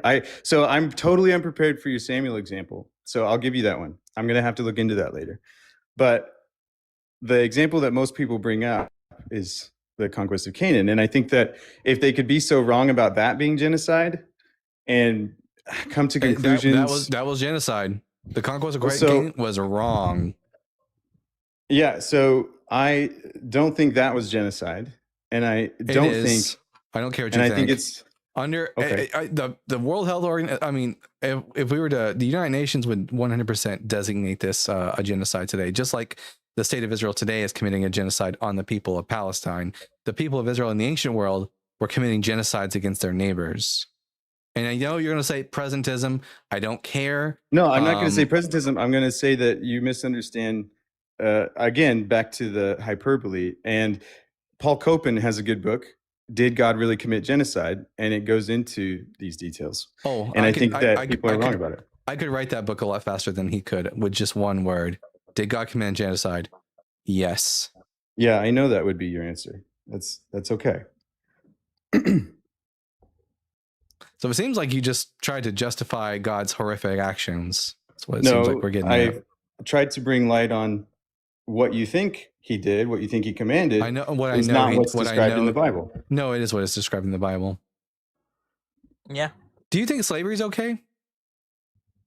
And I don't. And by slavery, I do not mean indentured servitude. I mean buying someone as a slave and owning them as a slave for life, being able to pass them on to your kids, and being able to beat them so long as they don't die in 2 or 3 days. Is that good or bad? I think that's bad, and I think polygamy is bad too. Does Yahweh ever give commandments for, like, you will own a certain group of people as slaves? Yeah. So did God command something good or something bad? Yeah, something bad if we're talking about ultimate goodness, ultimate badness. I think he compromised. Why is God compromising? He didn't compromise. Did God compromise on idolatry? Because incremental progress is beneficial. Did God compromise on idolatry? I would say from an evangelical perspective, he did with Christianity. I would say no. I'm talking about the God of the Hebrew Bible. Christianity is its own problem, right. And also there is no idolatry in Christianity. Well, he compromised with polygamy, right? That's why I said that, obviously. I won't say that's not a compromise, because the God of the Bible just has no problem with. Well, Jesus said it was a compromise. He said because of the hard-heartedness. Well, that's divorce. He allowed it. Divorce was the compromise, not polygamy. Okay, he compromised on arbitrary divorce of multiple wives. Yeah, why can't God stand his ground? I mean, he could stand his ground on idolatry. Why can't on something more important than his ego, meaning the owning and abuse of individuals? Well, Philo would talk about, and plenty of theologians would talk about the Israelite people as a collective. And so he refers to them as Israel, refers to them as Jacob. And so when you're thinking in that analogy of one person, and you have expectations of a fully developed person, if you were to expect those same things of a not fully developed person, it would be very bad for them. But if you were to incrementally guide their progress and compromise with their abilities, why didn't he do that with then why didn't he do that with idolatry? Because I don't think it follows that everything is going to be compromised. I think it follows that some things he's willing to compromise. Just like God's priorities is, I will not compromise on things that hurt my personal ego, like people worshiping idols, but I will compromise about the freedom and abuse of individuals. No, I wouldn't say it's ego. I'd say that it's long game, It is human-centered ego. benefit. It is ego. God says, You can make I am that claim. It God doesn't says, prove it, I am a but- jealous God. It's about his ego. Yep. The God of the Bible is the most egotistical son of a bitch I've ever known. I can understand why you get that impression. Because I he think says understand. he's jealous. I don't think so. Mythic, why do you go back to what theologians say? What about what the book says? Because I don't think that the book is easy to interpret. And I think that It's whenever very you easy read to the book, interpret. when you read the book by yourself, I think you get all sorts of dumb ideas about what. I'll tell you this. It's not easy to interpret when you start with a lot of dogmatic and theological like assumptions and doctrines. It is a lot easier though when you are not like duty bound to hold to a certain You're assuming creed or that getting out of religion keeps you from dogmatic assumptions. When it I comes don't to the think that Bible, I follows. don't have any dogmas that I like hold me back. It should follow your political leanings and your present morality. I think no, that's no, that's not a dogma. And I'm not interpreting. It seems like a dogma. I'm not changing what the Bible says in order to suit my agenda or my dogmas. Or It sounds my like political you are beliefs. from our I'm not. discussion. No, except for Samuel 15. I have to look into that. Yeah, no, I I'm don't just know reading the about that Bible. I'm just reading. Unlike when I was a Christian, if I ran across a part of the Bible that was difficult, I had to like ask, oh my, what does my dogma say? My dogma says the Bible is without error. It says it is divinely inspired. It says that the Catholic Church is like the sole interpreter of the scriptures. The infallible declaration of the ex cathedra statements must be adhered to. Yeah, therefore, that's two statements. And therefore, That's not a lot. when I came to the Bible, I had to basically say, well, it can't be what it plainly says because my dogma says no to that. Now that I don't have any dogma, I get to just read the Bible freely and let the authors of the Bible speak for themselves. Look, if you're doing it responsibly, if you're taking into account the historical context and you are taking into account the culture and the metaphysics and you're able to say that there's no way to reconcile all of this, I think you did a good job. You were responsible. Okay. I've done the same thing, probably maybe not as good as you, maybe so, but I've come to the conclusion, and I'm not affiliated with any specific denomination, by the way, but I've come to the conclusion that it does make sense. And I do think that God has humans' best interest. I know. Well, you think that, but like, as far as I can tell by his actions, he doesn't. His best interests are looking out for himself. And all the people who created that will burn forever in hell, literally be damned. Again, theologians, there's universalist theologians, and also Catholic Church teaches that it's perfectly fine to hope that everyone gets saved. I'm quite aware of Hans Urs von Balthasar's position, all might be saved, but the Catholic Church teaches that if you are a sinner and you die and you have not accepted Jesus, that there's a good chance that you might end up in hell, and you will end up in hell forever. Okay, here's a good question. Do you think that justice demands proportionality? No, I think mercy is a big part of justice. No, by proportionality, I mean that when justice occurs, mercy isn't justice. Those are two different things. When justice occurs, I don't think so. Should the punishment fit the crime? I don't think retributive justice exhausts what true justice is. I didn't make the distinction between restorative versus retributive justice. I'm asking though, when we punish someone, should the punishment, whether or not it's restorative punishment or retributive punishment, should the punishment be equal in proportion to the crime committed? Or, for example, would it be okay to send someone to prison for life if they just stole an apple? Okay, yeah. In the negative, I'm not all powerful. I'm not all powerful. I'm not all knowing. I'm not all present. I haven't always existed. Omnipotent. I'm none of the things that would make me infinite. I'm quite literally, as far as Christian theology is concerned, I am a finite creature. Can a finite creature perform any act, positive or negative, that has infinite value? Or infinite I think effect? Endless. Infinite. No, not backwards and forwards, but forwards. not eternal, but like everlasting. Let's say. I'll just give you the Catholic answer. Only God can perform acts that are infinite in magnitude. Finite creatures can only okay. So, as a finite creature, I can only perform acts that are finite in nature. Should finite crimes receive infinite punishment? Not backwards. Should finite crimes receive infinite punishment?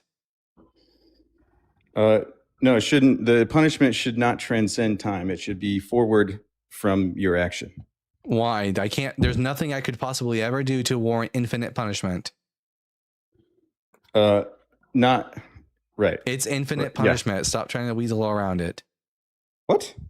No, I'm saying that your actions could have going forward. There's never-ending consequences. There's nothing I could possibly ever do to warrant infinite punishment. I'm a finite creature. There's nothing a human being could ever do to ever warrant infinite punishment. Infinite rebellion. What about that? I just think incremental, little by little. I don't think it's possible for a human to infinitely rebel. I would need a good reason to think that. Well, again, theologians agree with you. Gregory of Nyssa agrees with you. David Bentley Hart agrees with you. I don't care what theologians think. Theologians are like but they're Christian, and you're trying to theology. Trying to fight Christians, right? Theology is a huge waste of time. I don't care. I don't care what theology says. That's a different argument. So anyways, as a finite creature, there's nothing I could ever do to deserve infinite punishment. And therefore anyone, especially for something I have absolutely no control over, being my beliefs, I can't choose. I don't choose what I believe. And therefore, because you can choose what habits you have that brings you to your belief. You can't in every moment choose what convinces you. Can I choose to believe? Do good habits. Can I choose to believe Jesus was the Messiah and the Son of God? I think you could choose to put yourself on the path that would lead you to that aha moment. I can do that all day, but can I actually make myself believe at any given moment? If I put myself on the path, which I have and I am, and all the arguments and positions brought forward to me are bad and they do not convince me, right? And therefore I cannot believe. Should I be punished for something I have no control over? Not if you didn't encounter the real thing, man.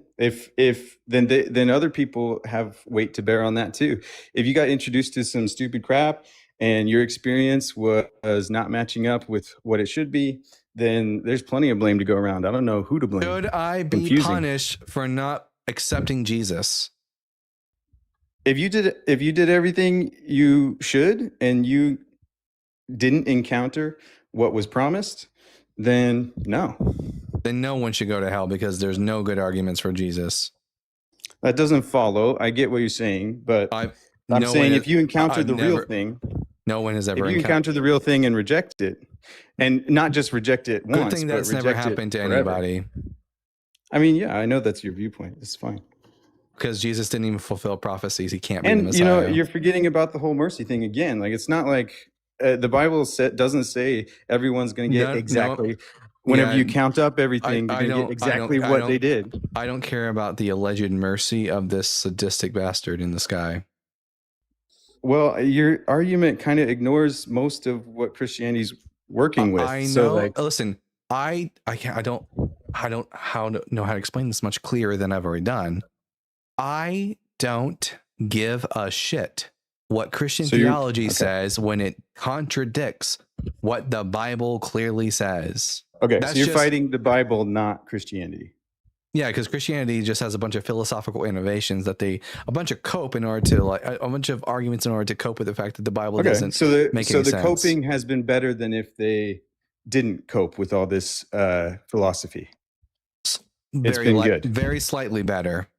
Christianity, the majority of Christians who believe in eternal damnation are still morally bankrupt. And you don't think the abolition of slavery, also, let's not get onto that because I'm just going to tell you that there are also slave owners who were Christians. In fact, the majority of slave owners were Christians. But it was what percent of Christians historically own slaves? Good people will do good things in spite of their religion, and bad people will do bad things in spite of their religion. So none of us have a context or a history. We just are totally free to do things we didn't know were an option. Like no one introduces I don't our even options know. to I don't us. even know what you're saying right now. So we could just do whatever. Like we have absolute freedom to make decisions that are unfamiliar No. with us. No, free will is not true. There's no free will. No, I'm not saying that's free will, and I'm saying that that's wrong. That you would think that our history as Christians would not affect what we think now. I have met very nice Christians who are nice in spite of what the Bible says, and I've met dickheads who use the Bible to justify their being a dickhead. It seems like people are going to be good or bad, irrespective of what the Bible or their religion says. Everyone you met is post-Reformation, post-reform within the Catholic Church to become better at not being violent or drunk or demeaning. In other words, they're good despite what the Bible says. Because of what the church did, according to them, inspired by the God that you hate in the Bible. I don't hate God. Oh, okay, sorry. It's like that's like saying Well, you think he's like a sick bastard or something, right? Yes, the way I think that Voldemort was a sick bastard. Oh, I see. Yeah, so he's fictitious, so you can't really have a passionate hatred for him. Exactly. You can't like devote your life to a TikTok channel about debating his goodness. Oh, I could.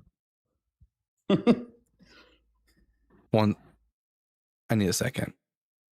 Because what you just said was so profoundly stupid that it's blown me away. Okay. Why do you think I'm going to ask that question because I don't think you'd be able to answer it properly anyways. I do this TikTok because for a few reasons. One, I enjoy educating people on the Bible because Christians are interested in actually doing it. So I'm doing it and I actually find mythology fun. Secondly, Christian nationalism sucks ass. And also I like to give my audience nice tools to use against the greasy car salesmen that are apologists. Yeah, I think apologists get things wrong. And you know, like I think pretending that compatibilism between men and women, like sorry. So like I think that it's a modern invention to say men and women have different roles, but they're both equal. And there's no inherent dignity. The role of a man or a woman can do whatever the fuck they want. And the Bible can suck ass on that. I don't believe that women should be considered property, even though the Bible would certainly think that they should be. I would debate that, but really, here, what do these objects have in common? A house, slaves, and livestock. What do those things have in common? Right. The price, they paid the father for the woman, but the father gave that to you're not answering my question. What does a house and slaves? I don't answer rhetorical questions. No, you will answer. No, you will answer. What does a house? It's not rhetorical because rhetorical would mean I wouldn't expect you to answer. I'm expecting you to answer. So what does a house and slaves and livestock have in common? No, I don't like the. What does I don't a like house, leading questions. a slave, it's not a respectful way to dialogue. I don't care if you think it's respectful. What does a house and slaves and livestock have in common? You either answer. I can politely say goodbye. You will either answer or I will drop you. I'm going to politely say goodbye if you're going to. No, you just get kicked off. Yeah, he's a coward. Go fuck yourself, coward. It was a one-word answer. Property. Yeah. Lathe. Howdy. I'm sorry you weren't. He was too much of a coward and you didn't get a chance to get your hits in. No, that's fine. I was just saying that the property's up here to give her inferior opinion whenever you men allow it. So, yeah, right. But I don't want to talk over men. Yeah. Nobody's just crying in the comments again. Yeah. Well, so who's crying? All he does. Nobody. That's all he does is cry in the comments now. Oh well, it's fine. They're nobody. Yeah, I mean, you knew he didn't want to answer that question because he was uncomfortable about the obvious implication is that what houses and I'll give everyone just what Johnny said is the answer. The answer for what do houses and slaves and livestock have in common is that they are property. And when a woman is listed along with those things in a list, the implication is that she is property. And that is not okay.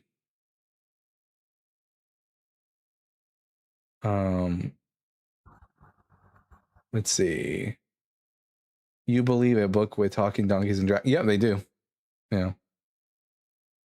Lathe, how have you been today? I've been okay. I've been on a couple of panels. Two of them. Oh my gosh, I don't know. I don't know if it's the spring air that brings out the Phil Bros, but they have been out in mass today. Oh yeah, But I did have someone try to use First Timothy on me yesterday, and what, so that was fun.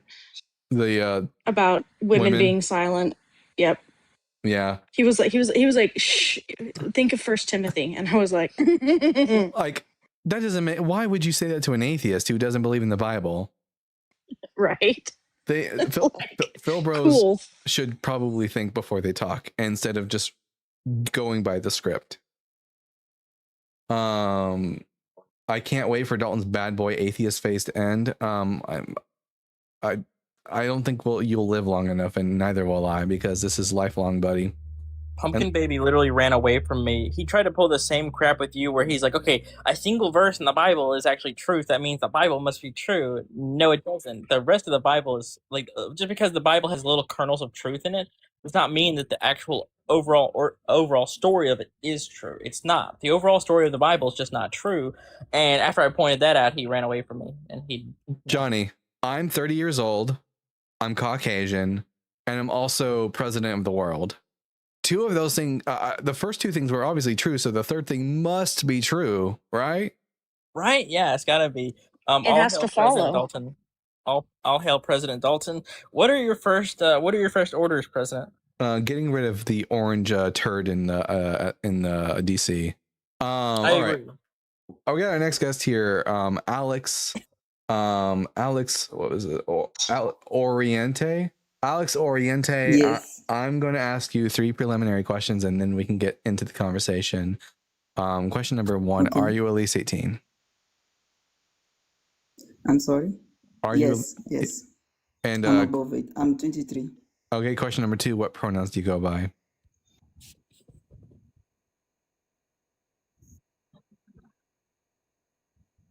Sorry. What pronouns do you go by? I'm sorry.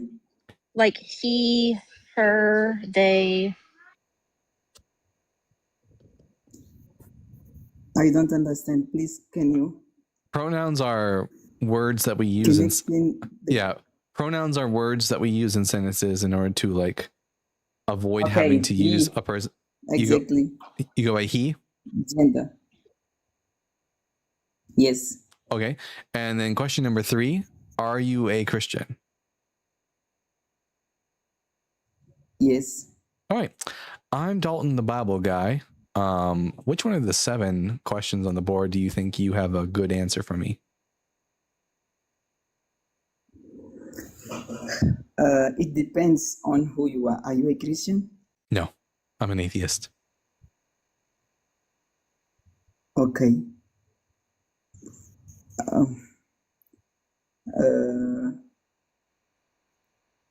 We can go by What? one. Number 1: Is Jesus the Messiah and the Yes. Son of? Okay, is Jesus the Messiah and the Son of God, Alex? Yes. Why should I think that's true? Yeah. First, because first of all, we have to know what is the Messiah, what is the Christ, Yeah, what is the Son of God. The Messiah is the word Messiah comes from the Hebrew word Mashiach, meaning anointed one. The Messiah was intended to be the long-awaited, long-prophesied King of Israel mentioned in the Hebrew Bible. And Son of God has a few different meanings depending on, context.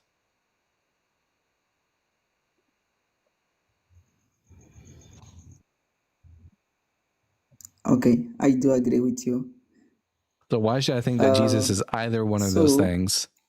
I'm glad that you mentioned.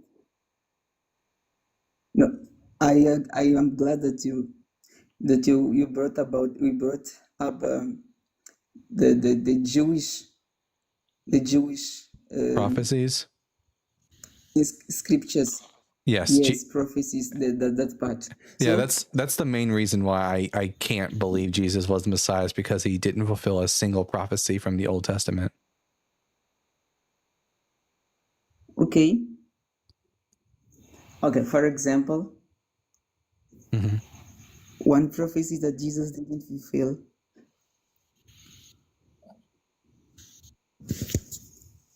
Can you name one? Yeah, name a prophecy he fulfilled. Sorry? Name a prophecy he fulfilled.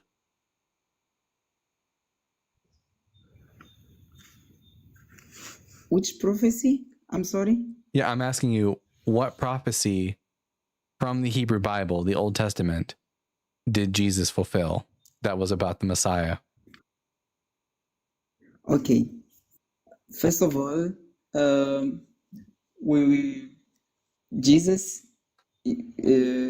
according to the Bible, is from the tribe of Judah, Lots of people were. from the lineage of David. I don't know if he was from the Yes, lineage. from the lineage of David. What's the evidence that he was from the lineage of David? Okay, the scripture says so, and even Well, the I mean, that's what the scriptures say, but what's the evidence that what the scripture says is true? Especially when we only get 2 genealogies for Jesus, and both of them ended with Joseph, and Joseph wasn't Jesus's dad according to the New Testament. And according to 2 Samuel 7, the Messiah would come from the actual body of David, and Jesus doesn't. Jesus comes from Mary. If you believe in the virgin birth, then he's from Mary, not from Joseph. And that means that Jesus isn't even related to David. Theoretically, Jesus could be like a Levite, because Mary might be a Levite because the only information we know about Mary's family really is that she had a sister named, she was related to Elizabeth, who was one of the daughters of Aaron. So she could be a Levite. yeah, that's you brought. I will be honest. The point that you've just brought here, I've never thought deeper into that. Oh, what's a problem? A big problem. Yeah. Yeah, it is. Especially because you are saying that Mary was a cousin of Elizabeth, which was from the tribe of Levi, right? Yeah, correct. Which Yeah, is not but Judah. which is not Judah exactly. So on that, I will have to refrain myself. I won't say anything about that. All right. Big W for the honesty. Yeah. Any other reasons why I should possibly think Jesus was the Messiah or the Son of God?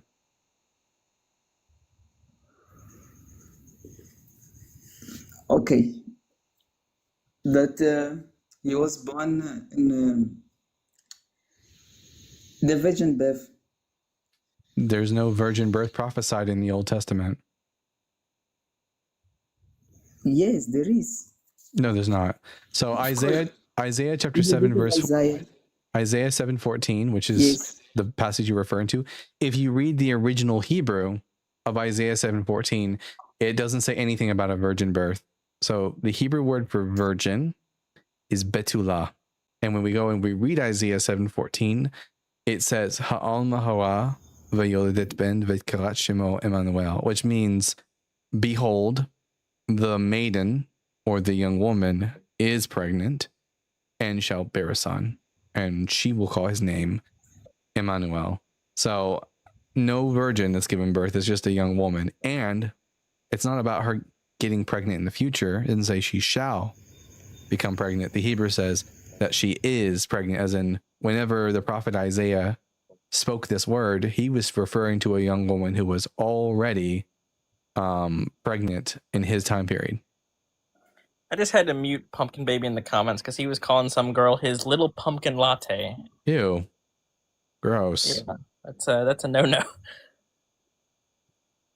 Anyways, Alex, are you aware of this?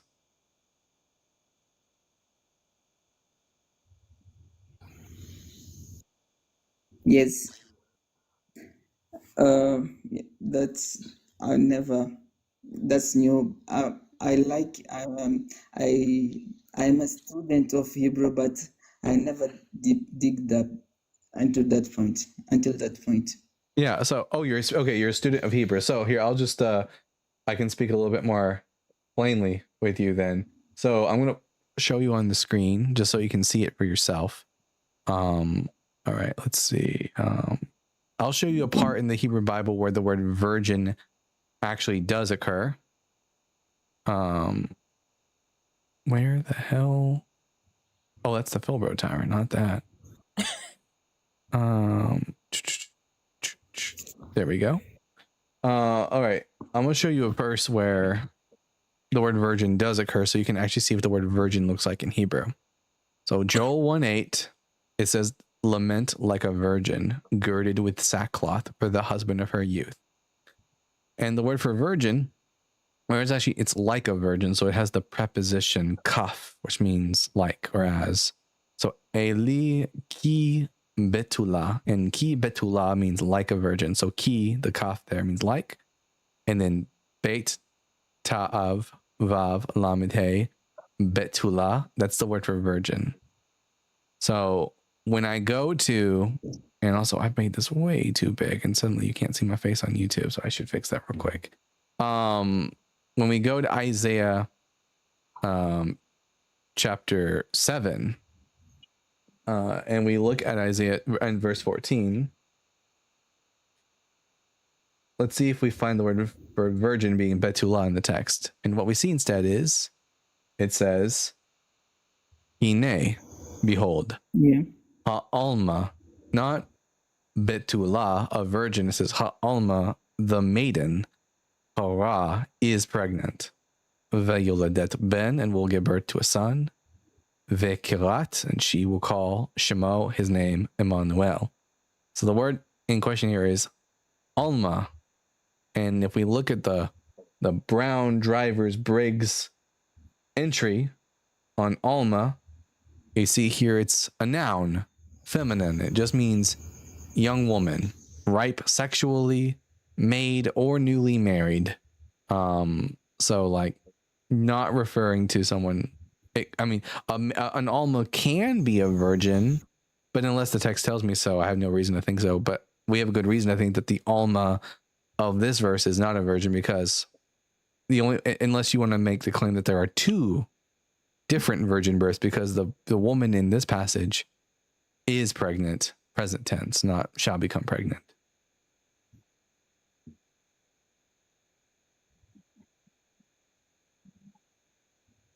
Okay, yeah, but yeah, good point also. Sincerely speaking, you give me more reasons to refresh more and study more. And what about the sufferings of the Christ prophesied by David in Psalms 22? That if we read the narrative in the Gospels, it's kind of fit.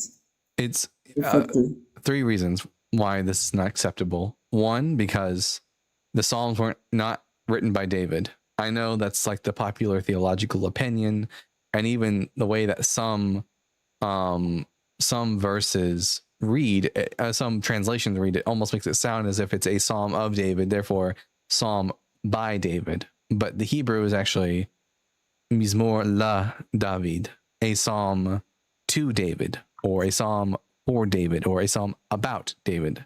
That's the semantic range for the preposition lamed, a psalm about David. And then secondly, the Psalms are not prophecies. They are poetry. Prophecies are specifically declarations of the future given by prophets. And the psalmist, as far as we can tell, is not a prophet. And this is not a declaration of the future. This is the psalmist writing a song for King David to sing. And it's about David recounting his sufferings, but it's vague enough that literally anyone can sing it, and can be about the way that their enemies are oppressing them. It gets mistranslated so that in your Bible, it might say, they pierced my hands and my feet. But the Hebrew doesn't say pierced. It says they are like a lion at my hands and my feet.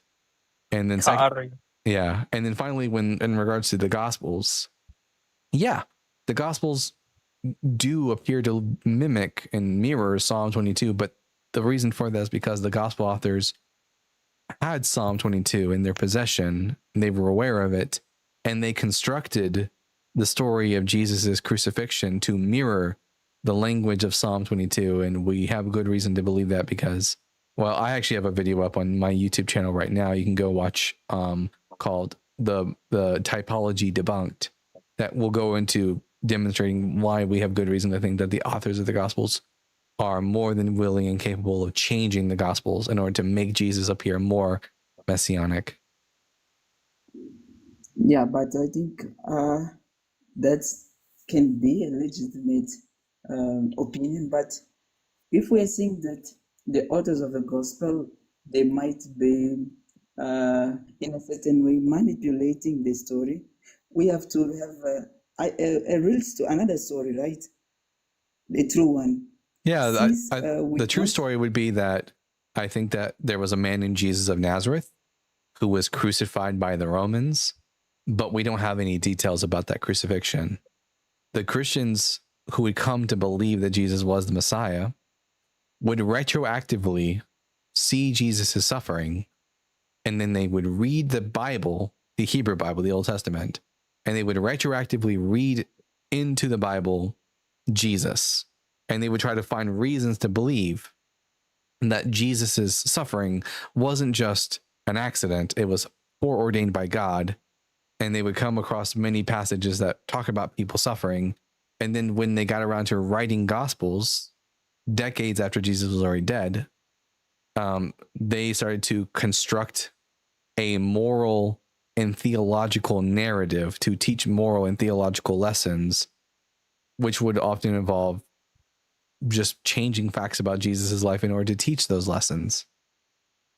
Yeah, I do understand what you're saying, and it kind of makes sense, but we have also to consider, like, rationally speaking, if we don't have evidence that don't have historical evidence, another historical evidence to contradict the Gospels. We do. So why refuting what the Gospels say? Yeah, I refute what the Gospels say because they contradict themselves. Like, for example, in my video on typology debunked, the arguments that I bring up for why we know the Gospel authors are changing things about Jesus' life is because in the synoptic Gospels of Matthew, Mark, and Luke, Jesus's crucifixion is depicted as occurring on Passover Day at 9 a.m. Is when the Gospel of Mark says it took place. When we get to the Gospel of John, though, the author of the Gospel of John begins his Gospel by declaring that Jesus is the Lamb of God who takes away the sins of the world. He has in mind the typology of the Passover lamb from the book of Exodus and thinks that Jesus is the fulfillment of this type. So when he gets to the part about Jesus' crucifixion, the author of the Gospel of John changes the time and date of Jesus' crucifixion from the synoptic Gospels so that Jesus dies not on the Passover, but on the day before, on the preparation day of the Passover, which is the 14th of Nisan. And Jesus doesn't get crucified at 9 a.m. like he does in the Gospel of Mark, but rather he gets crucified in the afternoon. And for the person in the comment section saying Roman and Jewish clock, that's not true. That's a false apologetic, and I'm more than willing to debunk that in a minute. But anyways, and so Jesus dies in the afternoon instead of the morning because it was in the afternoon is when the Passover lambs would be like slaughtered in the temple. So if the author of the Gospel of John is willing to change this fact about Jesus in order to make a theological statement, then who knows what else?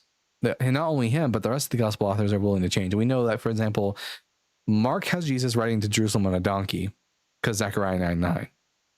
And because the author of the Gospel of Matthew misreads Zechariah to say that there are two donkeys instead of just one, he changes the story. So Jesus rides into Jerusalem on two donkeys.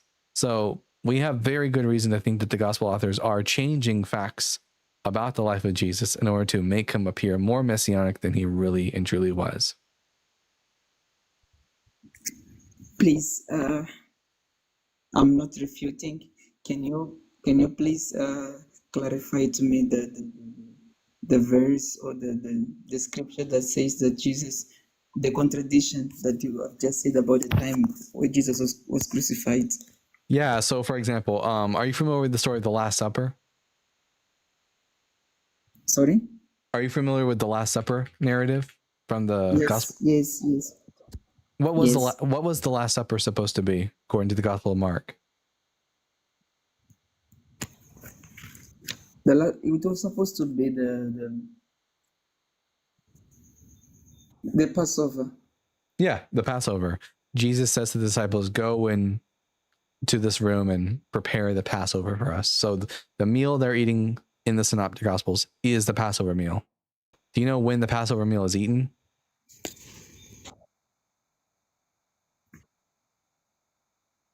On the Jewish calendar?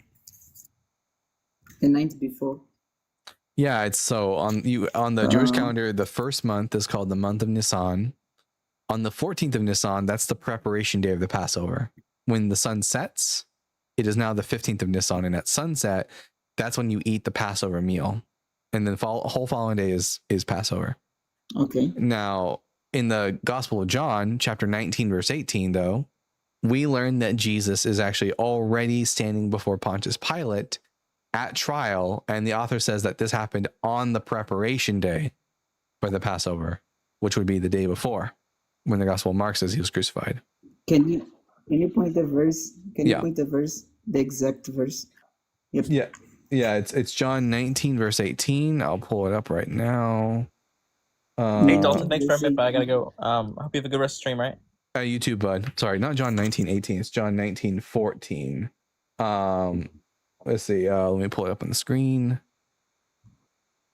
John 19:14. Now it was the day of preparation for the Passover, and it was about noon. He, Pontius Pilate, said to the Jews, "Here is your king."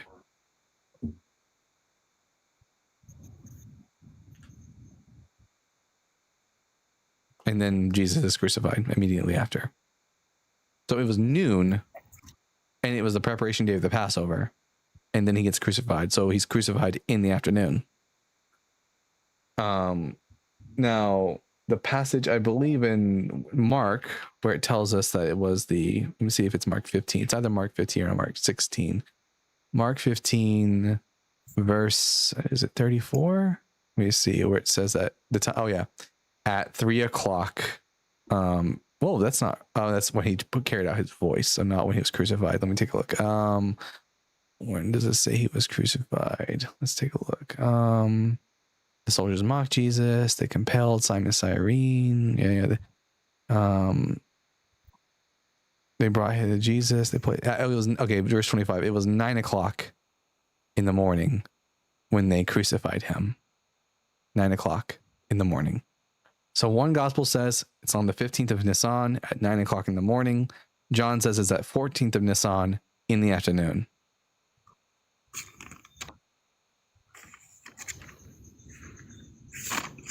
Yeah. I can see what you're saying. Yeah. I can see what you're saying. And the reason is because the gospel author of John wants Jesus to look more and more like the Passover lamb. So he has Jesus die at the same day and the same hour as the Passover lambs. So like pointing to passages like Psalm 22 and saying, look how much this looks like Jesus, even though Psalms are not prophecies. It's not surprising because the gospel authors are fully aware of these passages and they are using them to craft the narrative of Jesus's crucifixion. Now, real quick, for the person in the conversation, explain the Roman and Jewish clock. Romans counted the hours of the day in the same exact way that Jewish people counted the hours of the day. So for Romans and Jews, the third hour is 9 in the morning. The only difference between the Roman and Jewish calendar is when does the civil day begin? For Jews, the civil day begins at sunset. For Romans, the civil day begins at midnight. But the way in which you count the hours of the day is the same, what's called the natural day. There's a paper on this that's actually written by a Catholic scholar, or for anyone who wants to read more about it, where he talks about, he actually calls it, he gives it a funny name to the paper. Let me see. It's called, let me take a look. The Roman and Jewish reckoning, Roman versus Jewish reckoning of hours in the Gospel of John. an exegetical misconception that refuses to die, by Father Adam Kubish from the John Paul II Catholic University of Lublin. So there you go. There's your source. Yeah. Yeah. Yeah, I understand all that you're saying. And honestly, you just give me more topics to go and research better for myself.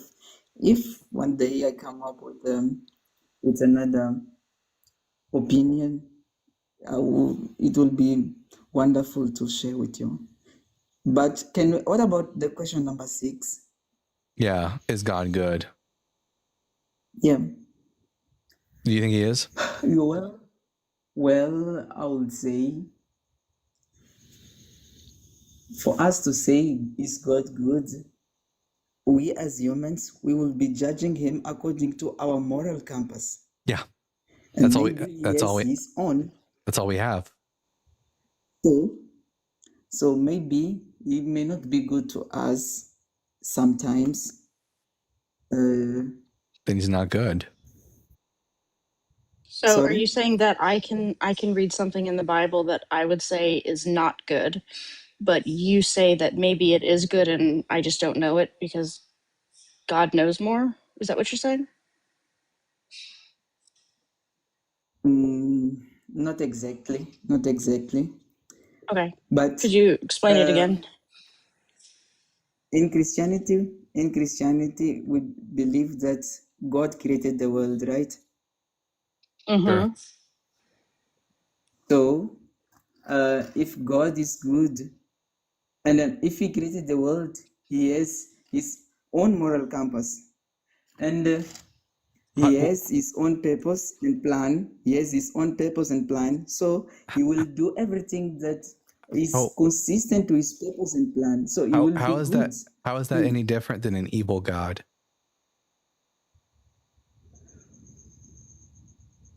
An evil God would also think that they're good and also tell you they're good. And then when you question them, they'll just make the claim that they are the standard, so they can do whatever evil thing they want to do. And they would just say, no, it's good because I'm the one doing it and I'm the standard. Yeah, I understand what you're saying. That's a good question. So how can I tell the difference between God being good versus God being evil?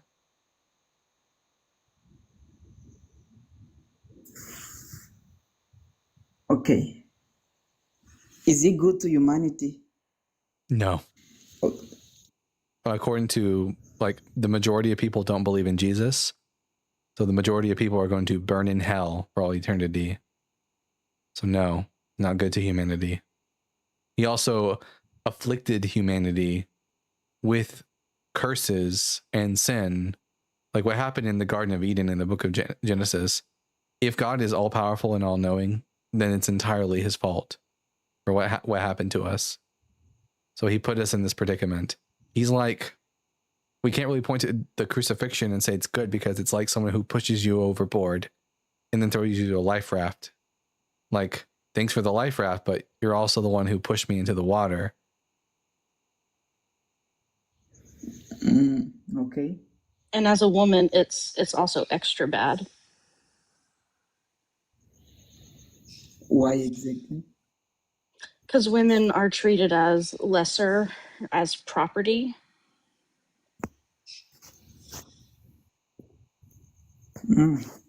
And there's specific laws that only affect women in a dumb way, in my opinion. I understand what you are saying, like saying that when the Bible says that the men came first and the women second, and saying that the women was created for the men. Yeah, that's some of it. Also, a father can sell his daughter as a slave. I've been told several times, I've had believers bring out First Timothy and say, the one that says, let a woman learn in silence with full submission. So they try to bring that out to get me to shut up. I'm sorry, you see that the Bible allows that women can be sold by her father as a slave, and sincerely, I've never saw that in the Bible. Yeah, when a man sells his daughter as a slave, she shall not go out as the male slaves do. It's in Exodus 21, which is the chapter after the Ten Commandments. Also, the 10th commandment has slavery and women as property in it.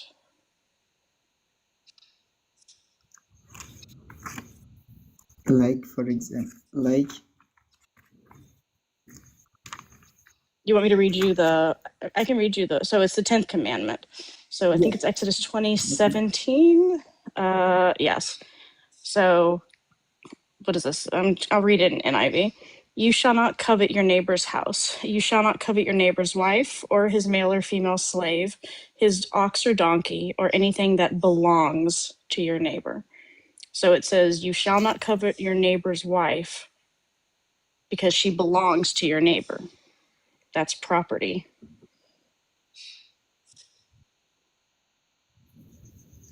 I do understand. I don't. So Do you think that that's right? In marriage, let me ask this question. In marriage, do you believe that the man belongs to the women and the woman to the man? I mean, not really. I don't think that they own the other person. No.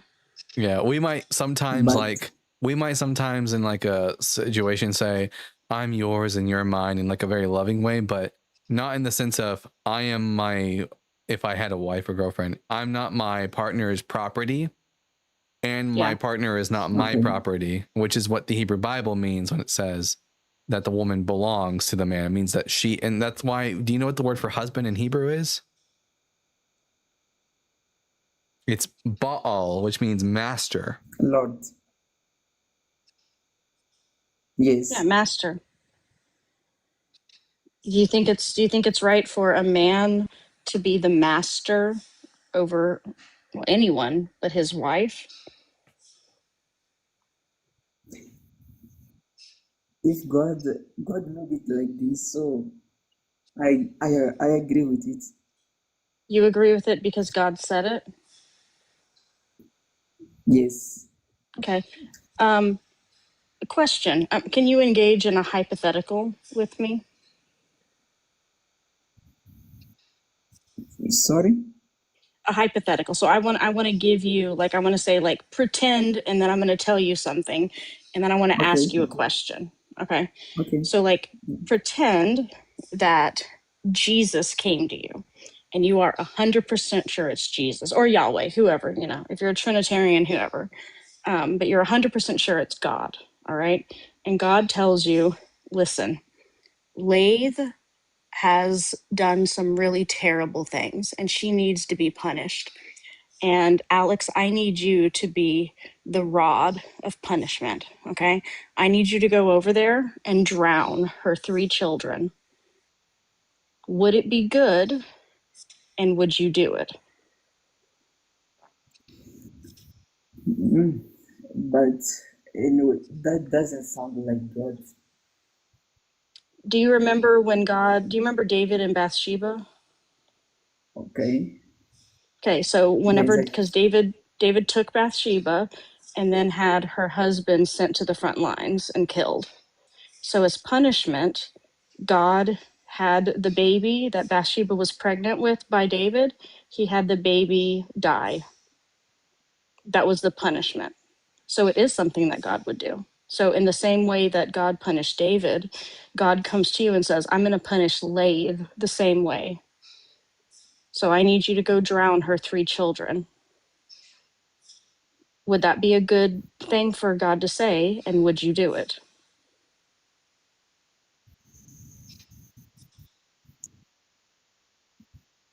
That's a difficult question because I can't imagine that. Maybe because nowadays things don't operate the same way they used to. Yeah, but it's the same God. The context. Yes, but maybe we have to understand the context where those things happened. So Like, you don't wanna answer my question? My question is, if that's a God told difficult. you to do that, would it be a good thing, and would you do it?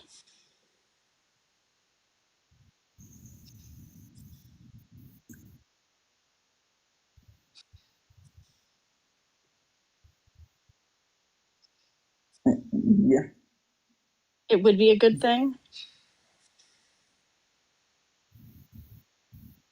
maybe I will do it.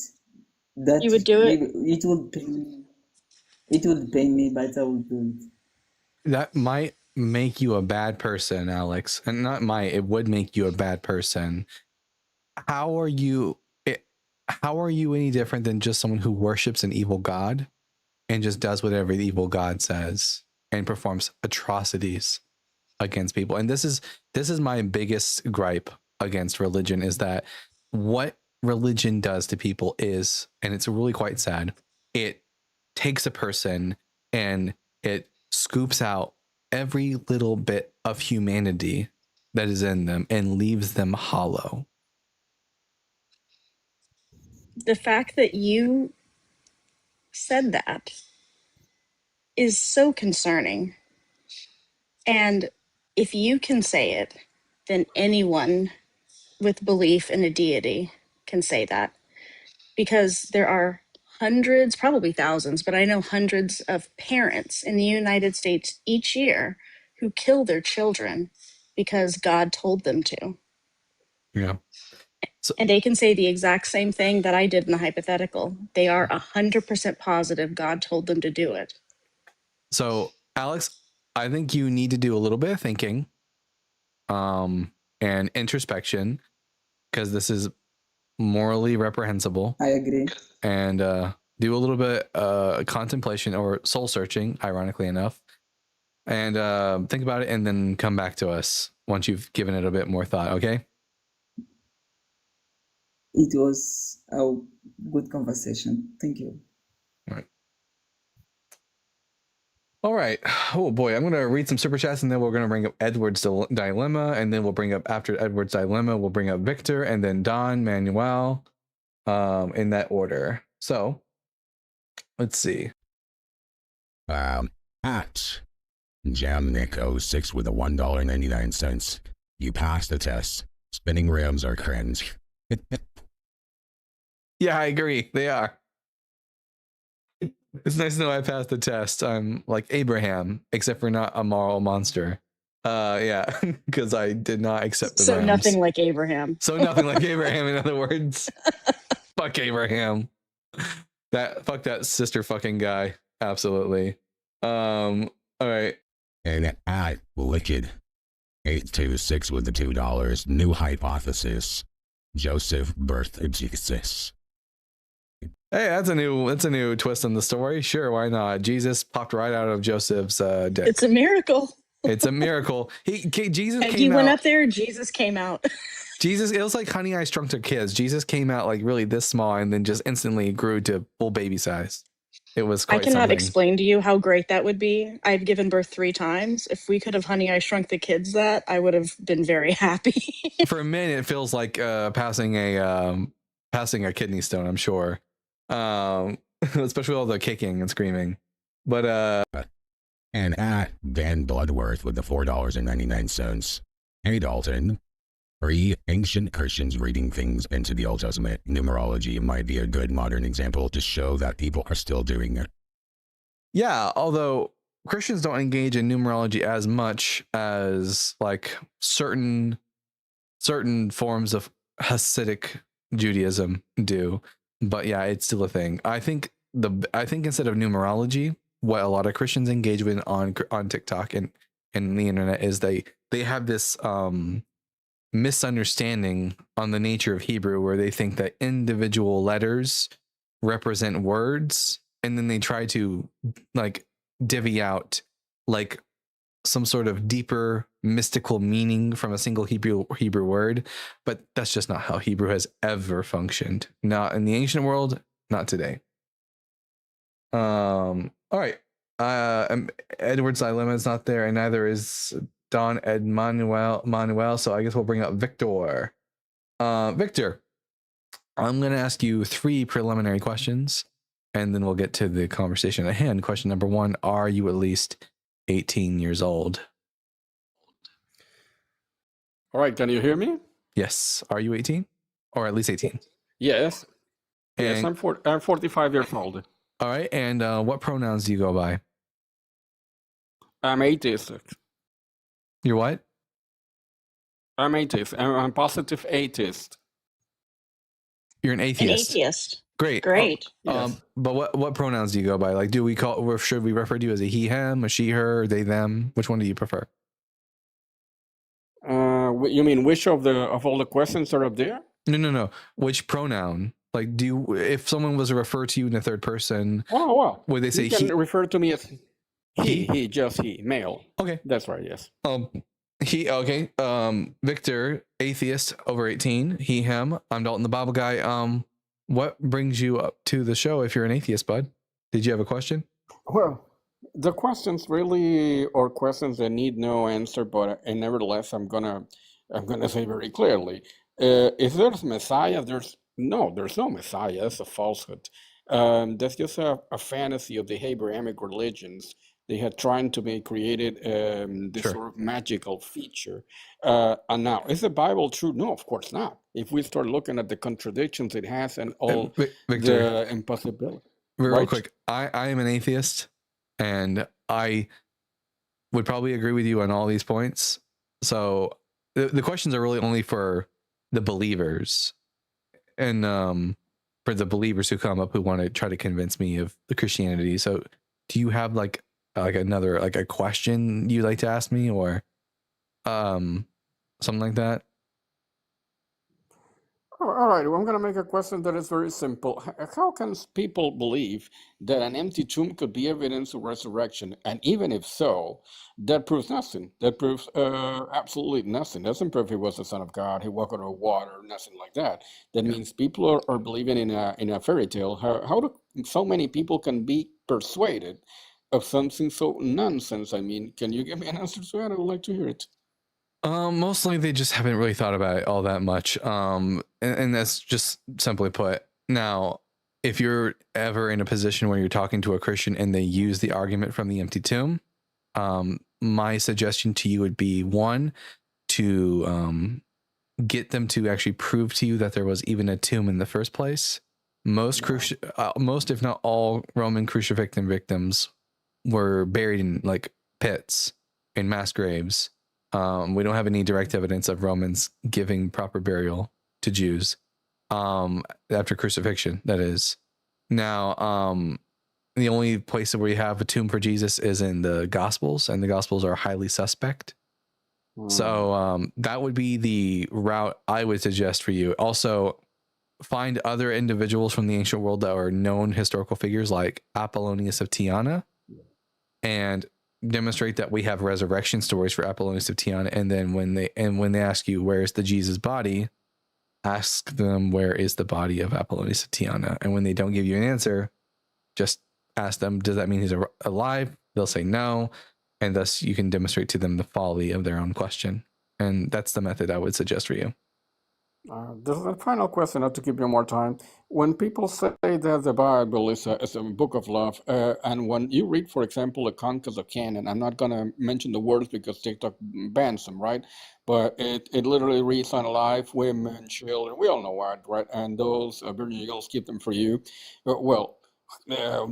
You read such a horrible, that's just one of them, all right? How can they really even claim that the book is full of love, because something like that sounds so horrible? Like they were recently talking about slavery, that nobody in the world could even consider that a good influence. Yeah, the answer for that is just going to be 2 words for you: cognitive dissonance. And that pretty much will give you the reason why they can hold to that belief and still have the Bible say what it says. It's cognitive dissonance. But hey, Victor, thank you for coming up, and you have a wonderful day, bud. Have a nice afternoon over there. Yeah, sure. Don Manuel, if you're still here, now's the time for you to return and come back. The lines are empty and open. and ready for someone to come up and give me a good argument for their position. Hey, but what did I tell you? The majority of Christians, they want to talk about number 6 and number 7 because God forbid they don't like reading the Bible. yeah, that's be Phil Bros. Phil Bros like like the Bible is to Phil Bros what garlic is to vampires, I guess. Arcana says Christians lie a lot. Christian conservatives definitely do. Listen, there are some plenty nice Christians out there, but most of them are progressive and liberal Christians, but the conservative Christians, yeah, it's problematic. What are some verses? It was very shocking. Oh, sorry. Someone said, what are some verses you recommend I read? Everything from Genesis 1:1 to Revelation 21 to verse 20. That's what I would suggest. So everything, read it all. The Apocrypha is actually fun.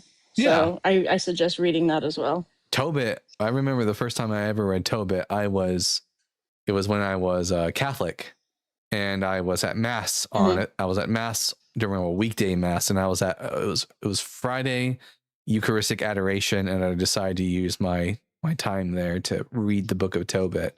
I actually have a copy of the English, the New Living Translation, a Catholic edition of it, and so I read Tobit for the first time and found it was quite a fanciful tale, quite interesting to read. Yeah, you read it and you go, okay, I can see like how it's interesting to be like so why like Jude and Revelation but not others, right? You know, yeah. Like what about? I mean, you know, Revelation is fucking wild, right? It's like what? It almost didn't get included in the first place.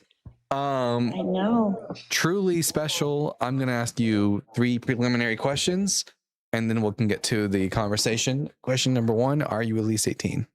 Yes. Question number 2: what pronouns do you go by? He, him. And question number 3: are you a Christian? I'm not. I'm an atheist. Oh, okay. What brings you up? I don't want to take up too much of your time, but I've been listening to you on and off for a good while now. I was wondering if I wanted to get into studying a lot of this that you bring up for myself, where would be a good place for me to start on that? Well, just to start you off somewhere, I think a good resource would be John J. Collins has an introduction to the Hebrew Bible. I would start there. John J. Collins is a very well-regarded biblical scholar, and his introduction to the Hebrew Bible is quite good. So I would start you there, or you can go with Dr. Joshua Bowen's Handbook to the Old Testament. You said John J. Collins, and what was that second one? I'm sorry. Dr. Joshua Bowen. In fact, Dr. Joshua Bowen actually has his own TikTok channel here on TikTok, so you can like find him. And okay. Yeah. Okay. Well, I will certainly look into that. I appreciate your time. I don't want to take up too much of yours. All right. You have a wonderful day, truly special. And you, in fact, are truly special. You are special to me. He's pretty funny too. You see? Oh, we're done singing. Megan, the co-host of Misquoting Jesus, is Christian. Oh, what? Oh, is she? Megan is? Josh's wife? Dr. Josh's wife is Christian? Yeah, she's okay. She's British Christian, and I don't mean that in a mean way. No, I mean that in the not what we think of as like super Christian, she's very, like specific dogma. Very progressive, very liberal. In other words, the good kind of Christian, the one who actually does the good things Jesus says to do. Love Megan, love her content, and I also love her glasses. Every single time, she never misses. Yes. We had someone in the box coming up, but then they disappeared. So whoever you were, feel free to come back up. You said Dr. Josh, and it scared him off. Also, yeah, I remember when I was streaming through TikTok one day and I saw Dr. Josh's recent videos, and he referred to himself as the bow tie Bible guy. I was like, hey now. You're getting too close. You're getting close. You're getting too close.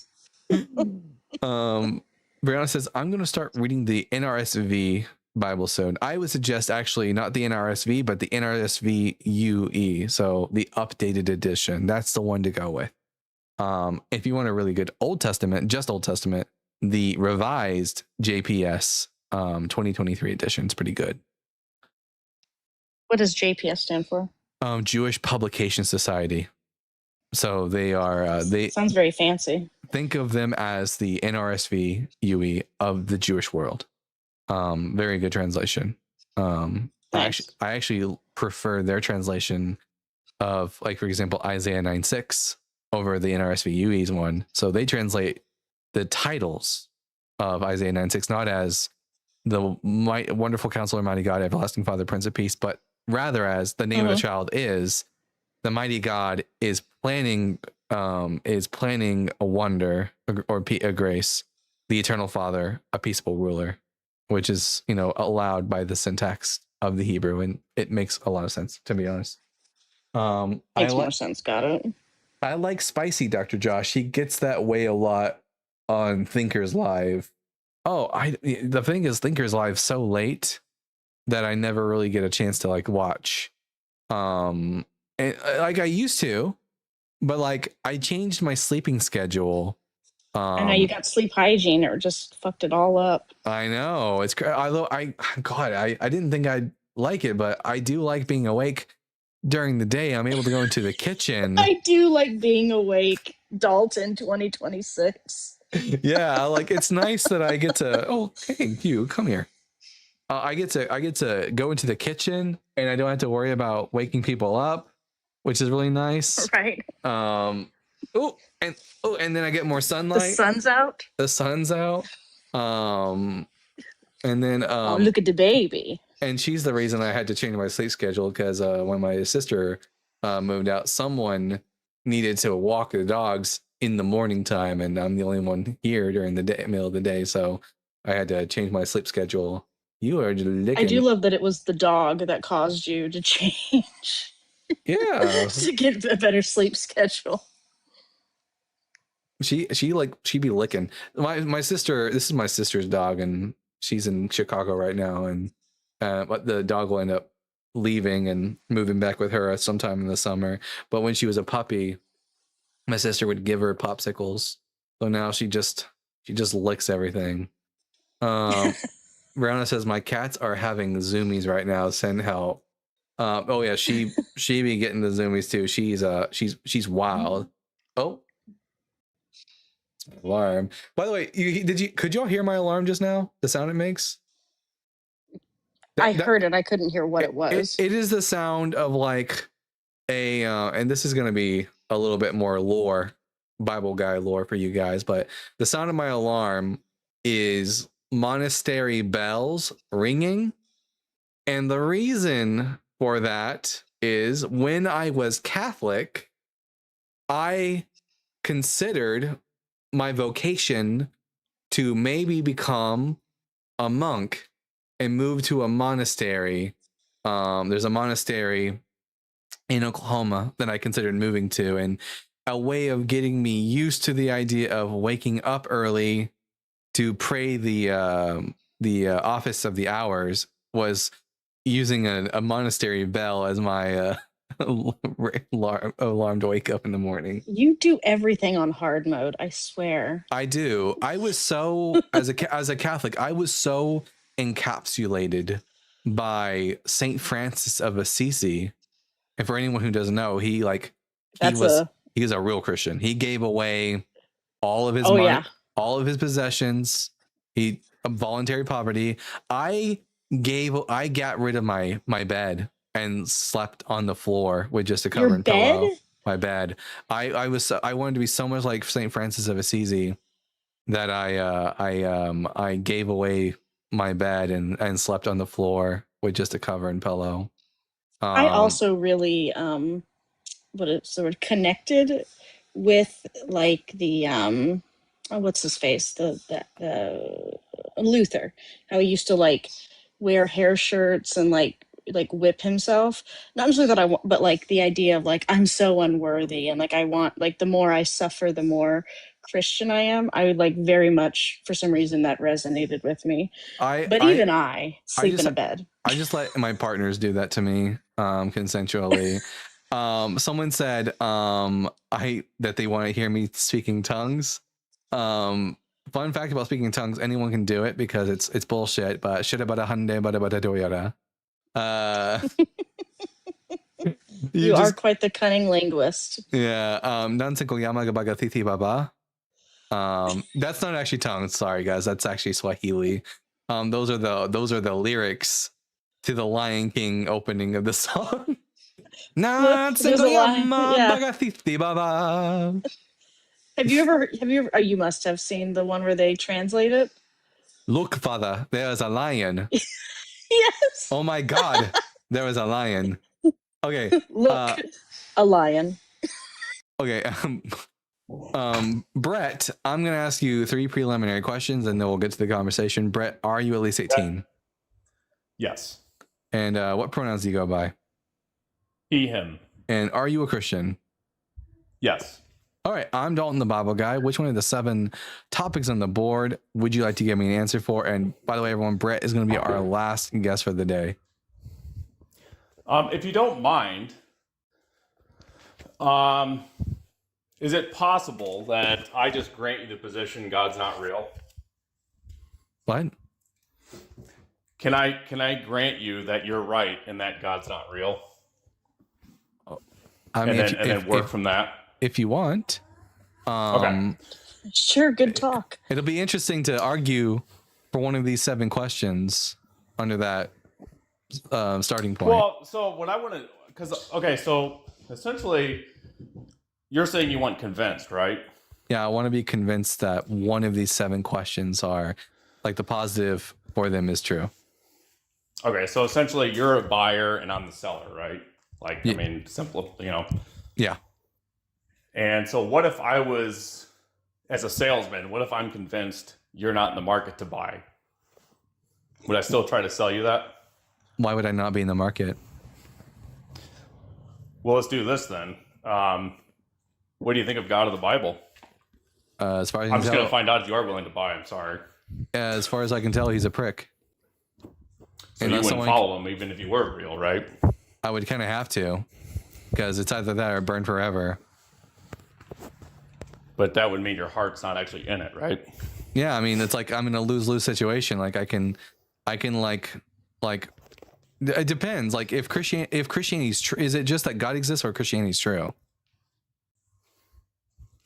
Well, if God exists, then that would have to mean also too. It then follows that Christianity would be true. No, it wouldn't. That wouldn't follow, because God could just exist, but like be a liar, and he could lie to you. So, like, if God exists, then that would also mean Jesus would have to. I mean, yeah, Jesus did exist. You don't deny the existence of a historical character named Jesus, right? No, he just was a regular guy who took a huge L from the Romans. That's it. Okay. And so if God's real and Jesus claims essentially to be God, then therefore God. He didn't claim to be God. Okay. So you're a former Christian, right? Yes. Okay. And what do you believe as a Christian? Do you believe God was real? When I was a Christian, yeah, of course. In order to be a Christian, you have to believe God is real. So you understand the point I'm making is if Christianity true, God real, etc. Now, here's the thing. If God real, you stated he's a prick, right? Yeah, I mean, as far as I can tell. Unless you have a good argument for why I should think otherwise. Yeah, when you were a Christian, how did you believe you made it into heaven? Like, were you a Christian? Well, when I was when I was Protestant, evangelical, I believe that you just had to confess Jesus Christ as Lord and you would be saved. When I was Catholic, I believe that it was faith and like works of love. Okay. And so is that potentially why you think that just, like, say God's real, and even though you still believe he's a prick, you stated that you would still follow after him because otherwise you burn, right? Yeah, like I have a gun to my head. It's like if a guy walked up to me and said, I want you to kiss my shoes or I'm going to take this shotgun and blow your brains out, I'd probably kiss their shoes because I survival instincts and all that. Okay. So again, like I said, like you wouldn't necessarily be following out of your heart, you'd be following via the commandment of men. Or God in this case. Right? I would be following God. I would just be doing so reluctantly. Right, but it's not like your heart would be in it, right? Like you wouldn't actually trust Are you able to be in the same, like on the same floor as your phone while you speak to us? Yes, you are a bit far away. Oh, sorry. How about Thank now? you. That's better. Yeah, so I would if I was convinced that God was real, specifically this version of God, the one that like sent his son to die for us and all that kind of stuff, then I wouldn't have, first and foremost, I would have to believe it, because beliefs aren't choices. I would be convinced, therefore I would have to believe as a result.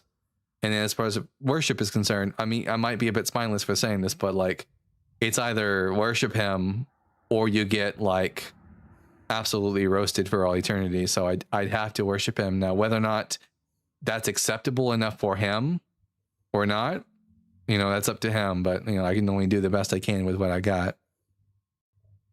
Right, so you wouldn't be in like submission in a sense of, I trust you, Lord, I want you to lead me. It would be more so, hey, you're forcing me to do this. I actually don't want to be a part of this. But you're forcing me to. I can only trust people who are demonstrated to be trustworthy.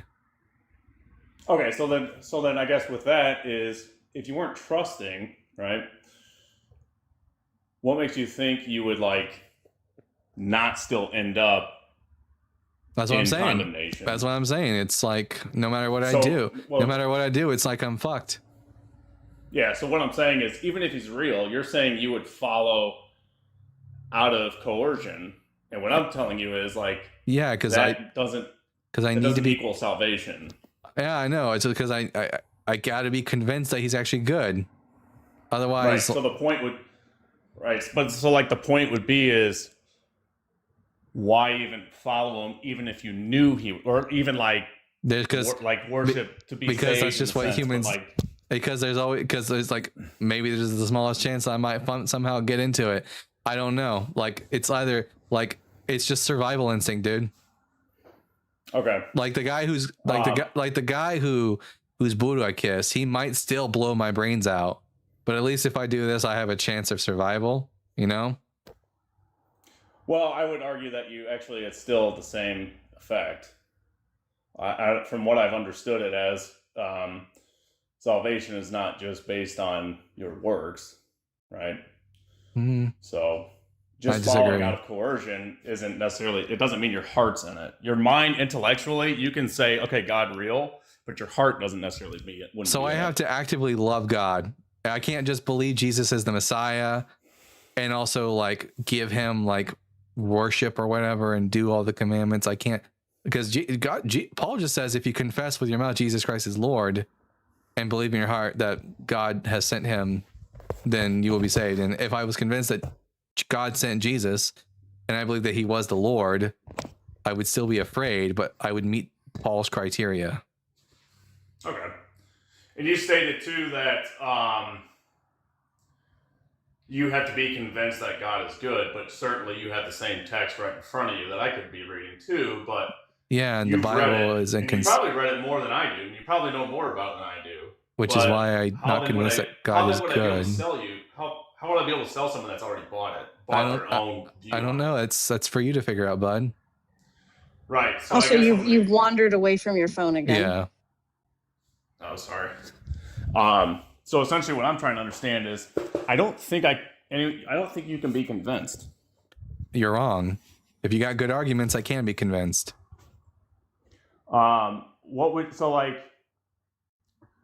Here, can we just can we skip past this part where you just give me the arguments and I'll tell you if they're good or not? Because like it's really boring. I hate when people come up here and do this.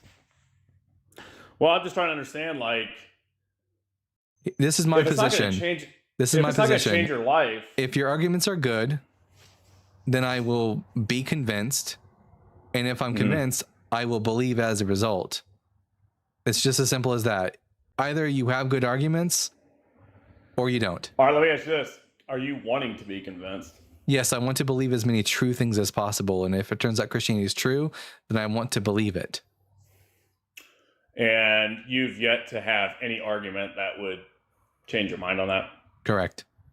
And how long have you been doing this? A year and a half. Okay. And so what was the reason you deconstructed? Oh my gosh. Listen, this isn't come up and ask I don't know much Dalton about you. I'm sorry. Dude. about I'm his. trying Okay, to but understand here's you a little bit. okay, but do You you weren't see the convinced. I'm question? sorry. Brett, do you see the questions on the back of the screen, or not the back of the screen, on the screen?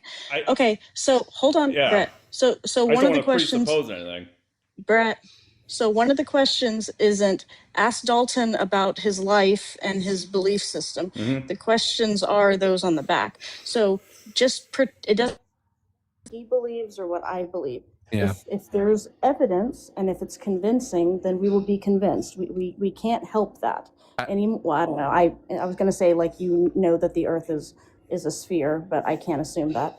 But it's just we'll believe it. So, like, why? What is your best evidence? Yeah. Why do you? How do you have, disprove the? here, Brett, yeah. you How do have, you disprove the Brett, resurrection? Brett, you have more than. I don't need to disprove it. You need to prove it. You have more than enough information about me to make a positive argument for these positions now. Well, I'm just trying to figure out. It's not my job to disprove the resurrection. It's your job to prove it. Give me an argument for it, and I'll tell you if it's good enough. The question: how has Christianity survived for so long? Power. People in power perpetuate Christianity. Into the first century, they had power. Oh no! At that point, it just survived because it was attractive to Greco-Roman peoples. But can you make a positive argument for the resurrection? Jews converting. Oh, Jews didn't. Jews converting wasn't. Jews weren't. It wasn't popular with Jews. It was popular with Greco-Roman audience. It wasn't with Jews. You're right. They were converting from Judaism to Christianity. No. The majority of Christians in the first century were non-Jews. Who was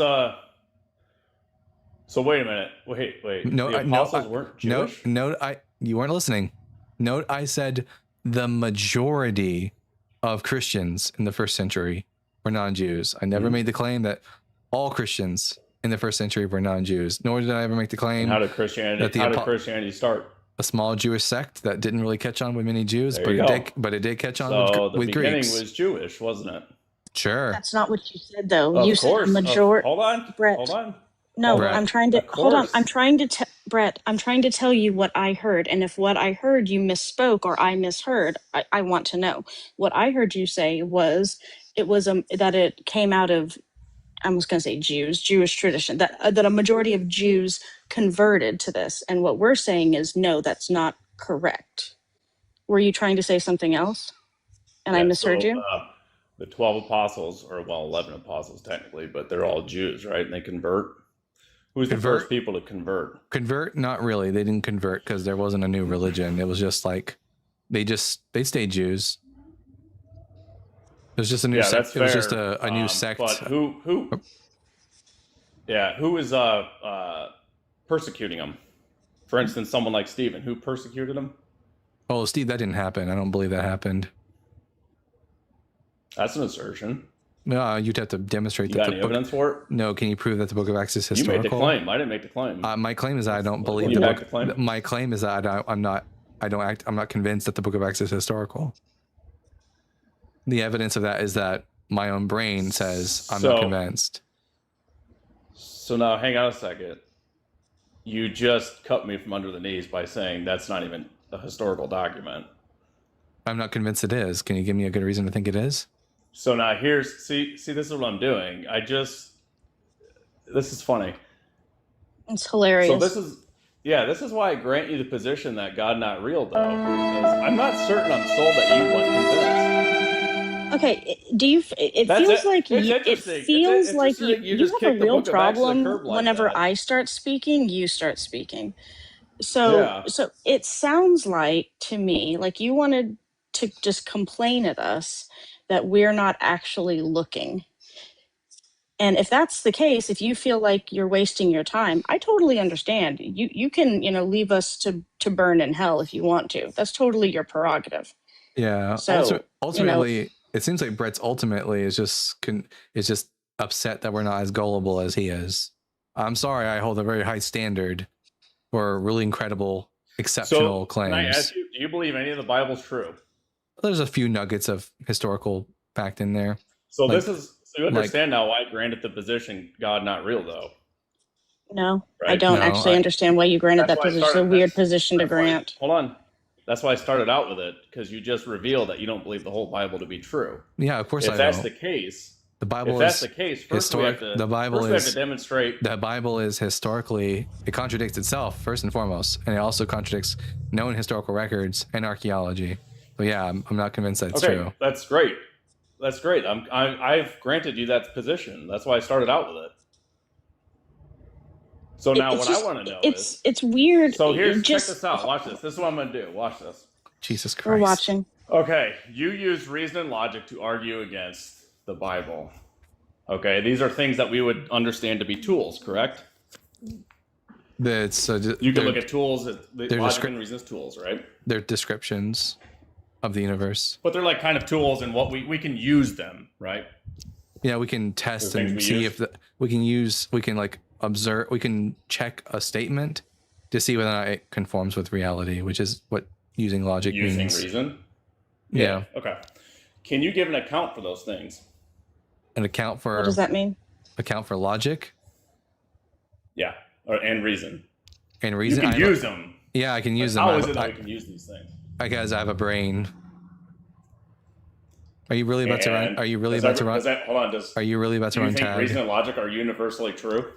As far as I can tell, I don't know 100%, but it looks like they are. It looks like everywhere I look, it looks like everywhere I go, it seems like, for example, the law of identity holds wherever I go.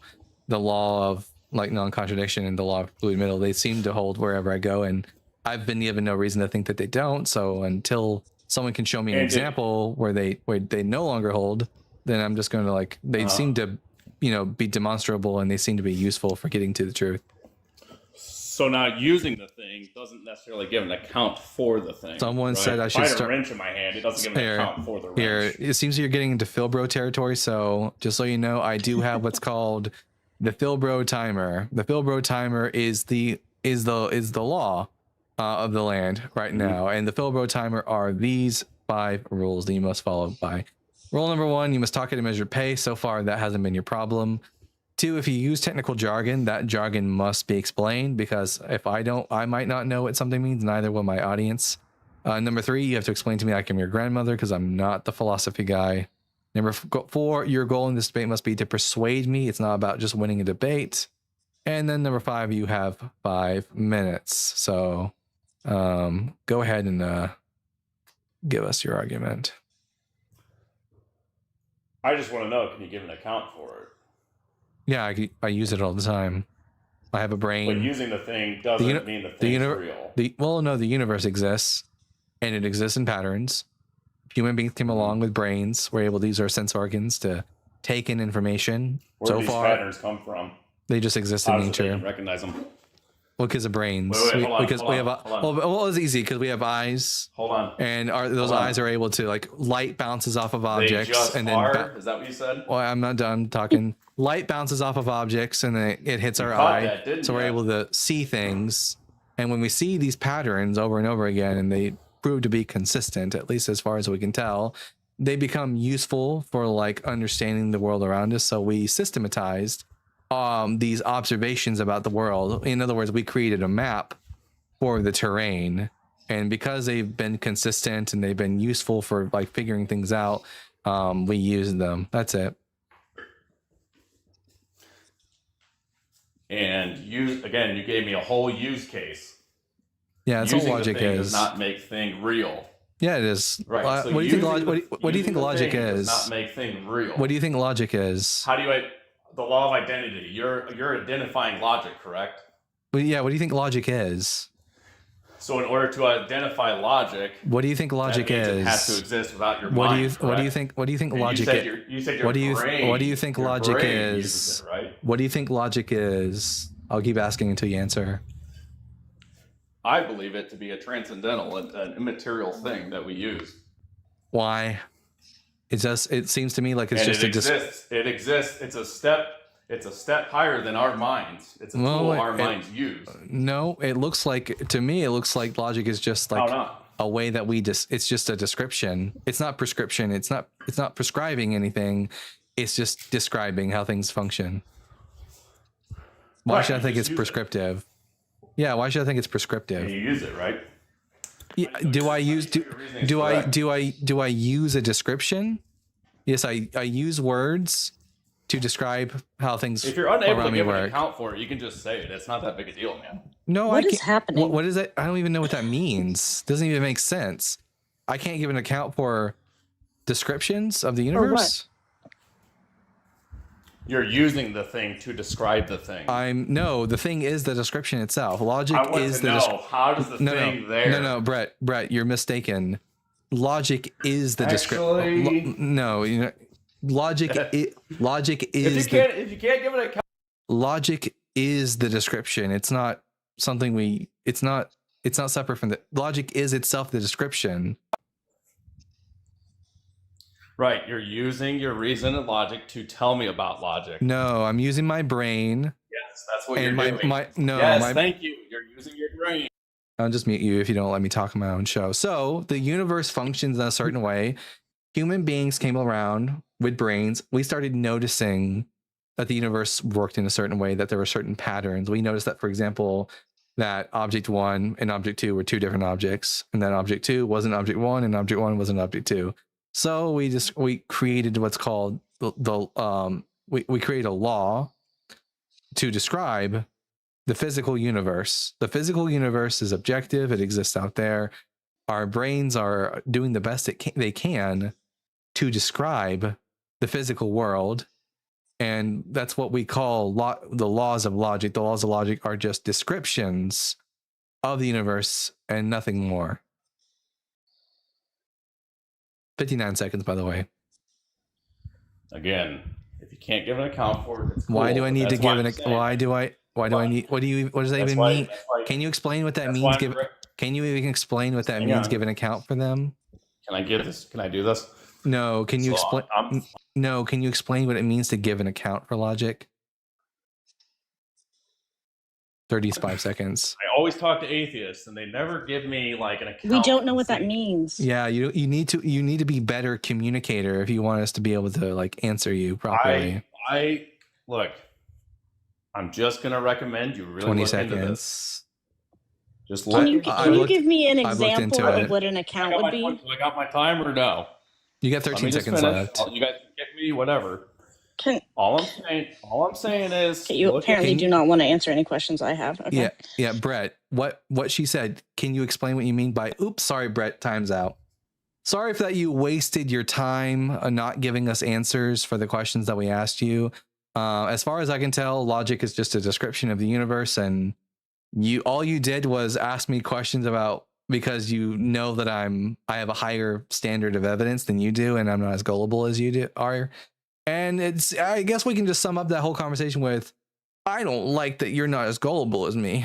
Does that sound pretty good to you, Leif? I mean, it sounds a little bit of, but you're not actually asking the question honestly. Yeah. And so if, much like children, if they don't want to learn, they couldn't possibly learn any. Oh, wait. That's not how that works. Never mind. Crunchy said, damn, Brett, way to waste time. I know. If there's one thing that makes a Phil bro, it's them wasting their own time. Not just wasting our time, but wasting their own time. Rav Kavod, I'm sorry, bud, you've shown up just at the end of the show. Well, I just want to say this really quickly. Thoughts are an emergent property of what it means to be a human being. Yeah. That's it. So these I'm so furious. These people who come into these spaces and use their brains that have developed over the course of millions, billions of years are unwilling to acknowledge how remarkable the process is that has created a brain that they might even have a single thought, let alone a completely wrong thought. And I just am like so sick and tired of people not acknowledging how remarkable the process is and trying to superimpose some bullshit nonsense onto an incredibly complex and beautiful process. It is so flattening, and their God is so fucking small. It's remarkable. Well said, Rav. I 100% Excuse me. agree. I had In a fact, bad haircut today, so I'm on a bit of a tear. You're good. Now, if you are a content creator here on the app and you're watching right now, I 100% give you and everyone else permission to copy my Philbro timer. Philbros are the biggest waste of space on this app. They are the scum of the debate world, and we need to like give them absolutely zero breathing room until they're they're finally too ashamed or too afraid to come up and debate. Like I've so had it with them. Anyways, I'm sorry to Apot and Don Manuel, but we are at the end of the show right now. I have a super chat here from at Sir Game a Lot with the $4.99. Thank you for the donation. No, thank you for your donation. Sailor Man says, sorry I missed your show. Hey, it's all good, Sailor Man. Go onto YouTube and the whole show is right there. You can slide it on back and watch it from the very beginning. TikTok didn't like that I said that about Phil Bros. Well, TikTok, you can go fuck yourself. I don't care. Anyways, you're like, good time to end. B says, I love making atheists angry. You don't. You've been trolling and you've been on broken record in the comment section.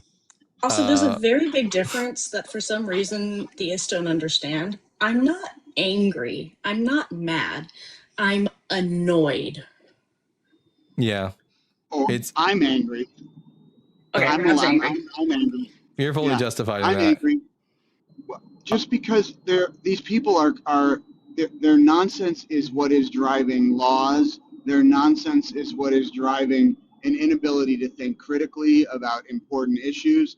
And their nonsense is holding everybody back. It's like the person in the group project who is like contributing not helpful information and is like, well, why don't we do the project this way? It's like you're not even engaging with the project. You're not even contributing. So like just sit on the sidelines, stay quiet, and have a modicum of shame for being a non-contributor.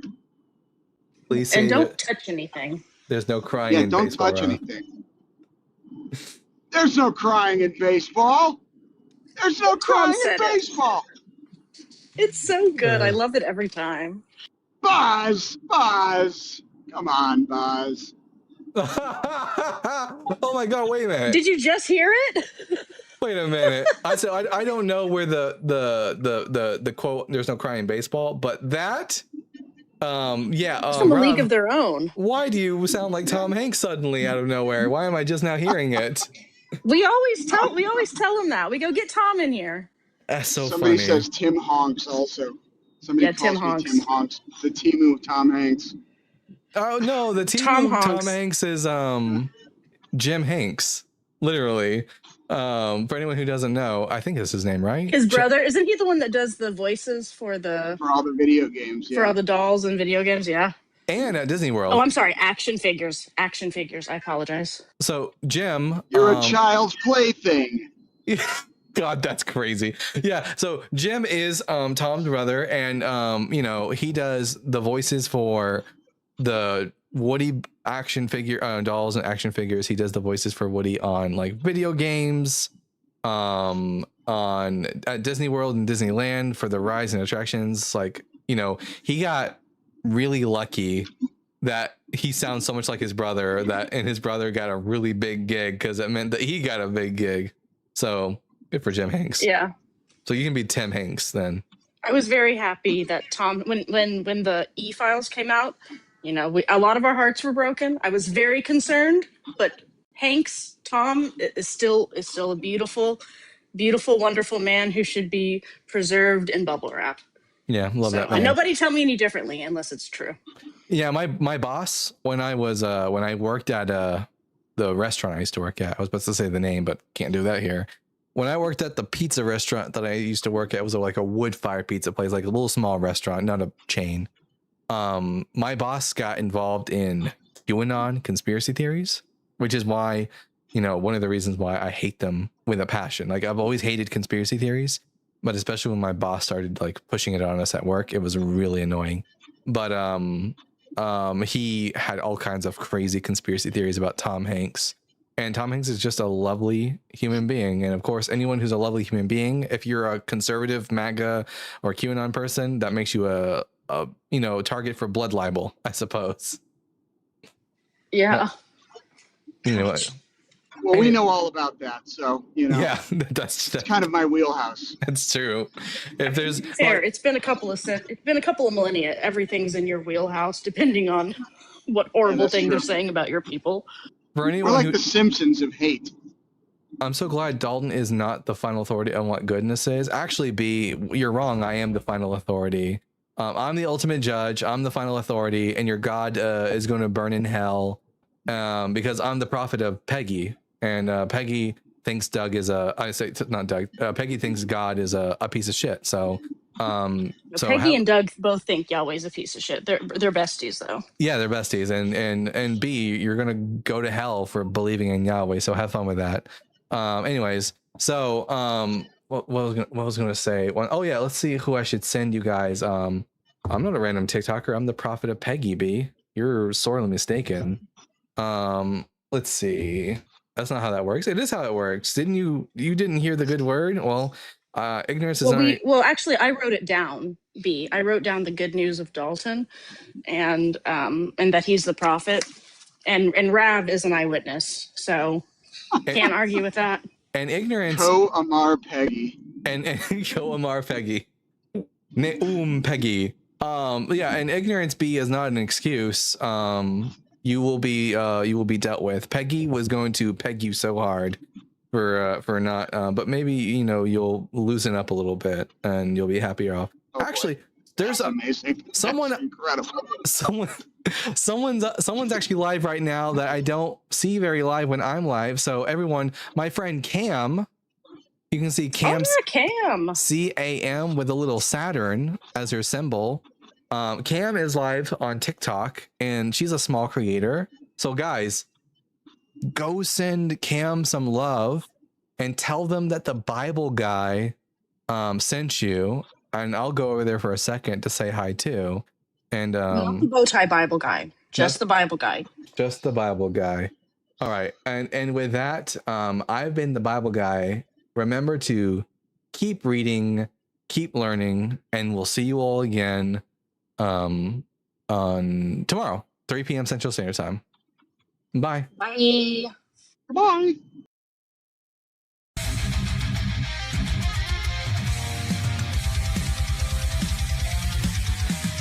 Born from dust and questioning fire, wielding truth like a sword of desire. Ancient scrolls and cosmic flame, he tears through myth, he breaks the chain.